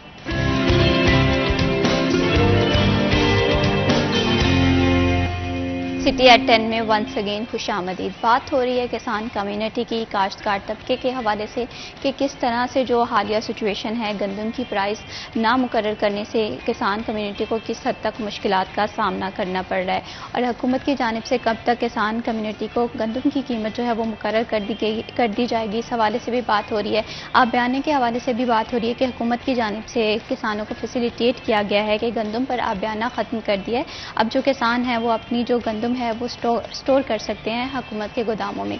और इसी के साथ साथ अगर किसान कम्युनिटी के हवाले से बात करें तो वो कह रहे हैं कि इसकी बावजूद उन्हें बहुत हद तक मुश्किलात का सामना करना पड़ा। उनकी एक ही डिमांड ये है कि किसानों की जो गंदम है उसकी जो प्राइस है वो मुकर्रर कर दी जाए, उन्हें और कोई जो बेनिफिट है या बेनिफिशियल चीज़ें हैं वो नहीं दरकार हैं। फ़िलहाल के लिए उनका एक ही डिमांड है, वो ये है कि गंदम की जो प्राइस है वो मुकर्रर कर दी जाए। और इसके साथ साथ किसान कम्युनिटी का एक और शिकवा हम देखते हैं, वो कह रहे हैं कि बीज की फरहमी या उम्दा बीज जो हैं वो मौजूद नहीं है और रिसर्च डेवलपमेंट के हवाले से फ़ंड नहीं है। तो इस पर मैं ताहिर रज़ा गुजर साहब आपका पॉइंट ऑफ व्यू जानना चाहूँगी कि क्यों नहीं उम्दा बीज जो हैं वो किसानों को फराहम किए जाते हैं। अगर रिसर्च एंड डेवलपमेंट के फ़ंड के हवाले से बात करें तो इसकी अदम मौजूदगी किस हद तक किसान कम्युनिटी को मुतासर कर रही है? देखिए जी, पिछले 5-6 साल से जो है रिसर्च एंड डेवलपमेंट फंड है जो वो हुकूमत ने बंद किया हुआ है। तो जो हमारे अयूब रिसर्च के अदारे जैसे अदारे हैं उनके पास साइंसदान मौजूद है, अगर उनके पास रिसर्च के लिए फ़ंड नहीं होगा तो अच्छा बीज नहीं होगा। तो अच्छा बीज होने का मतलब ये है कि अगर हमारी ये फी एकड़ पैदावार 40 मन है गंदम की, तो अच्छा बीज होगा तो वो 60 मन हो जाएगी। 60 मन से हमें जो रेट कम मार्केट में मिले तब भी हमारा गुजारा हो जाएगा। जो बीज नहीं हमें अच्छा मिलना, जब बीज अच्छा नहीं मिलेगा, कमज़ोर बीज मिलेगा, तो फिर वो फसल भी कम होगी, फी एकड़ पैदावार भी हमारी। तो उसके लिए ज़रूरी है कि हर फसल के लिए हमें अच्छा बीज मुहैया करना हुकूमत की अव्वलीन जिम्मेदारी है, हुकूमती अदारों की जिम्मेदारी है। अब क्या हो रहा है कि काश्तकार भी कमज़ोर उसकी हालत है, वो अपना पुराना बीज ले रहा है, किसी दाएं बाएं काश्तकार से ले रहा है या घर में जो पड़ा हुआ पिछले सालों का बीज, तो उससे जो कमज़ोर बीज है, कमज़ोर बीज से पैदावार भी कम होगी। तो हमेशा फ्रेश और अच्छा बीज हमें मुहैया होना चाहिए हुकूमत की तरफ से भी और काश्तकार को भी लगाना चाहिए, ठीक है, ताकि उसकी जो पैदावार है फी एकड़ वो बढ़ सके। पैदावार फी एकड़ बढ़ने से उसकी लागत जो है वो कम हो जाएगी, उसकी मेहनत के समरात भी मिलेंगे और मुल्क में अंदर जो कमी है खुराक की वो भी पूरी हो जाएगी। तो हमारी तो ये भी है कि रिसर्च एंड डेवलपमेंट फंड और जो हमारे ज़रूरी साइंसदान हैं उनको भी इनपावर किया जाए ताकि वो दिल जमी के साथ हमारे जो सीड्स के ऊपर काम करें और काश्तकारों को अच्छा बीज मुहैया करने में कामयाब हो सके। बिल्कुल इसी तरह से है, एग्रीकल्चर साइंटिस्ट जो हैं उन्हें भी एम्पावर करने की ज़रूरत है ताकि वो रिसर्च एंड डेवलपमेंट में काम करें। अच्छा जो बीज है वो ना सिर्फ किसानों के लिए बहुत ज़्यादा ज़रूरी है बल्कि काश्तकारों के लिए भी बहुत ज़्यादा ज़रूरी है, जिससे जो पैदावारी लागत है उसकी जो प्राइस है वो कम हो जाती है और जो बीज है या फसल है उसका जो नतीजा है वो भी बहुत हद तक जो है बेहतरीन होता है। और साथ ही साथ से कहते हैं कि किसान और कम्युनिटी है या काश्तकार कम्युनिटी है उन्हें भी उनका जो मुनाफा है वो मिल सकेगा। यहाँ पर सर अगर हम किसान कम्युनिटी के हवाले से बात करें तो जो हालिया बिजली की कीमत कम की गई है हुकूमत की जानिब से 7.59 रुपये, तो वो किसानों के लिए खुश आइंद इक़दाम है मैं समझती हूँ। तो किसानों को उससे कितना फ़ायदा हुआ है? देखिए जी, काश्तकार के जो घरेलू अखराजात है, अगर हकीकत में ये 7 रुपये से ऊपर बिजली कम हुई है, हमें नहीं लगता ये हकीकत में है। अगर हकीकत में हुई है तो ये एक अच्छा इक़दाम है हुकूमत का, क्योंकि इसमें टैक्सेस वाली जो जब बिल आएगा अगले माह तो फिर ही पता चलेगा ना कि क्या सूरत हाल है। अभी तो ऐलानात हुए हैं। दूसरा जो पेट्रोल हमें सस्ता मिलना था, डीजल हमें सस्ता, देखिए ट्रांसपोर्ट सेक्टर के पास सबसे ज़्यादा डीजल जो इस्तेमाल करता है वो मेरा काश्तकार करता है। वो ट्रैक्टर की मद में करता है, वो ट्यूबवेल के अंदर जो पीटर इंजन है पानी निकालने के उसके लिए करता है, अपनी काश्तकार के लिए करता है, बिजाई के लिए करता है, हल चलाने के लिए करता है। सबसे ज़्यादा डीजल का इस्तेमाल ट्रांसपोर्ट शोबे के बाद वो काश्तकार करता है। तो जो इंटरनेशनल मार्केट में सस्ता हुआ है डीजल, तो उसका फ़ायदा हमें हमारी जो हम गन्नम की फसल हमने, ठीक है, इसको हमने कटाई की है तो कटाई के अंदर हमारे हार्वेस्टर चला है तो हमें उसका फ़ायदा मिलना चाहिए था, वो हमें नहीं मिला। अब अगली फसल की हमने बजाई करनी है तो उसके लिए भी हमें डीजल महंगा मिल रहा है। तो ये चीज़ें भी हुकूमत को देखनी चाहिए कि हुकूमत बिजली के जो रेट कम करते हैं, दूसरी तरफ से रेट ज़्यादा किए हैं तो उसका नुकसान मेरे काश्तकार को हो रहा है, आवाम को भी हो रहा है। सही, बिजली की कीमत तो कम की गई है, लेकिन किसान कम्युनिटी की यही डिमांड है कि बिजली की कीमत को थोड़ा सा मज़ीद कम कर दिया जाए। ना सिर्फ बिजली की प्राइस को, बल्कि डीज़ल और पेट्रोलियम मसनूआत की कीमतों को भी कम किया जाए, ताकि जो जिसे कहते हैं आलात इस्तेमाल होते हैं गंदम की कटाई के लिए या गंदम की जो दीगर फसलें हैं उनकी कटाई के हवाले से, तो उसमें भी किसान कम्युनिटी को रिलीफ दिया जाए। यहाँ पर किसान कम्युनिटी के हवाले से हम बात कर रहे थे, क्रॉप जोनिंग के हवाले से बात कर रहे थे, किसानों को एम्पावर करने के हवाले से बात करें, तो हुकूमत की जानिब से सर किसानों के हवाले से ये राय दी गई है कि किसान जो है अपनी ज़मीनों पे कपास जो है उसकी जिसे कहते हैं कपास की फसल उगाएं, लेकिन किसान इसमें कोई अदम दिलचस्पी का शिकार है। इसकी क्या रीज़न्स हैं? उसकी वजह एक तो वो फसल बहुत सेंसिटिव फसल है, उसके ऊपर उसके फोकस करना पड़ता है दिन रात। उसके ऊपर जो जो कीड़े मकोड़े हैं उनका हमला शदीद हो जाता है एकदम से, जिससे फसल 2-3 दिन के अंदर ज़ाया होने का है। अगर फोकस नहीं किया होता तो वो जिम्मेदार को नुकसान होता है, रातों रात नुकसान हो जाता है। और उसके लिए जो स्प्रे है वो बहुत महंगी है। ठीक है। तो उस फसल को संभालने के लिए एक्टिव होना बड़ा ज़रूरी है जिम्मेदार का, और उसके पास खर्चा होना चाहिए ताकि वो उस फसल को संभाल सके। तो जिम्मेदार रिस्क लेने से घबरा रहा है, क्योंकि पहले उसके पास माशी हालात बेहतर नहीं है, तो वो रिस्क कम लेना चाह रहा है। ये एक रिस्की फसल है और इसके अंदर पैसे आते भी ज़्यादा, जिम्मेदार को जब नफ़ा होता है तो काफ़ी ज़्यादा होता है। तो इसके लिए जिम्मेदार थोड़ा सा ना इसके ऊपर फोकस नहीं कर रहा। वो कह रहा है कि जी ये रिस्की फसल हमने नहीं लगानी, जो हकीकत है, क्योंकि उसका खर्चा ज़्यादा है, बेनिफिट कम है। सही। तो गंदम है, चावल, इसमें बहुत ज़्यादा नुकसान भी नहीं है, बहुत ज़्यादा इसके ऊपर खर्चा भी नहीं है। तो कपास के ऊपर बहुत ज़्यादा नुकसान होता है जब ज़मींदार को बारिशें आ जाती हैं एकदम से, तो कपास वो बर्दाश्त नहीं कर सकती, और जो कीड़े मकोड़े हैं ज़रूरी फसलात को नुकसान देने, वो भी उसके ऊपर शदीद हमला कपास के ऊपर ज़्यादा फसल के ऊपर होता है। तो इसके लिए वो काश्तकार कहता है हम छोटी मोटी दूसरी मुतबादिल फसल लगा लें, तो हम कपास ना लगाएं। सही, कपास में अदम दिलचस्पी की काश्तकारों की वजह के सामने से एक ही जो रीज़न वो देखने को आ रही है कि ये इसमें रिस्क फैक्टर ज़्यादा इन्वॉल्व है।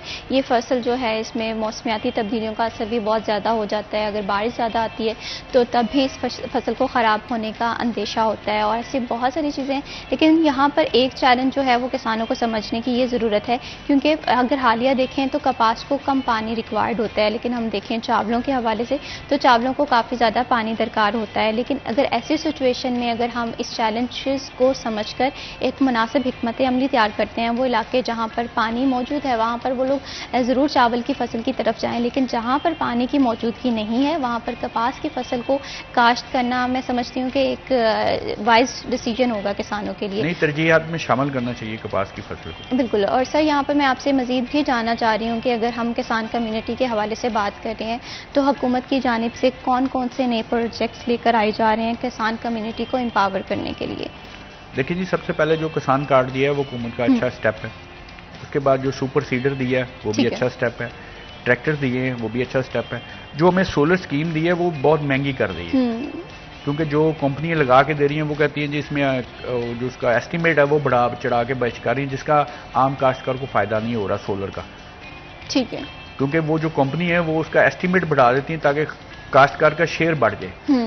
तो सोलर वाली पॉलिसी को रिवाइज करने की ज़रूरत है। ठीक है। ताकि वो कंपनी सस्ते दामों सोलर लगा सके, जो हुकूमत ने पॉलिसी मुतारफ़ कराई है। ये अच्छा स्टेप है ताकि जिसके पास बिजली का ट्यूबवेल है वो कम इस्तेमाल हो, बिजली हमारी सोलर पे चले जाए और हमारा पीटर इंजन का इस्तेमाल भी कम हो जाए।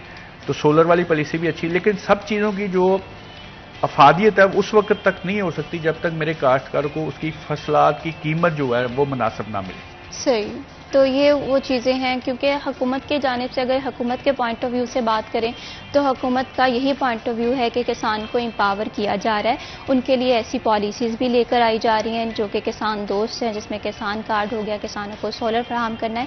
ऐसे में किसान कम्युनिटी का यही इशू है कि उन्हें बेशक बहुत सारी तरह से फैसिलिटेट किया जा रहा है, लेकिन उनकी जो बुनियादी तरजीहात हैं उन्हें शामिल करना बहुत ज़्यादा ज़रूरी है। जब पॉलिसी बनाई जाती है वो ये है कि फसलों के मुनासिब रेट दिए जाएँ और जो बीज है, बेहतर बीज की फरहमी दी जाए, रिसर्च एंड डेवलपमेंट के लिए फंड्स दिए जाएँ, एग्रीकल्चर साइंटिस्ट को एम्पावर किया जाए ताकि वो अच्छे से और बुनियादी तौर पर अपना कलीदी किरदार अदा कर सकें फैसलाबाद की फसल को एम्पावर करने के लिए, फैसलाबाद की मईशत को एम्पावर करने के लिए, फैसलाबाद की फसल की ग्रोथ के सिलसिले में। ये वो 3 से 4 फैक्टर्स हैं। अगर ये हुकूमत अपनी तरजीहात में शामिल कर लेती है तो किसान कम्युनिटी के बहुत सारे मसाइल जो हैं हल होते हुए दिखाई देंगे।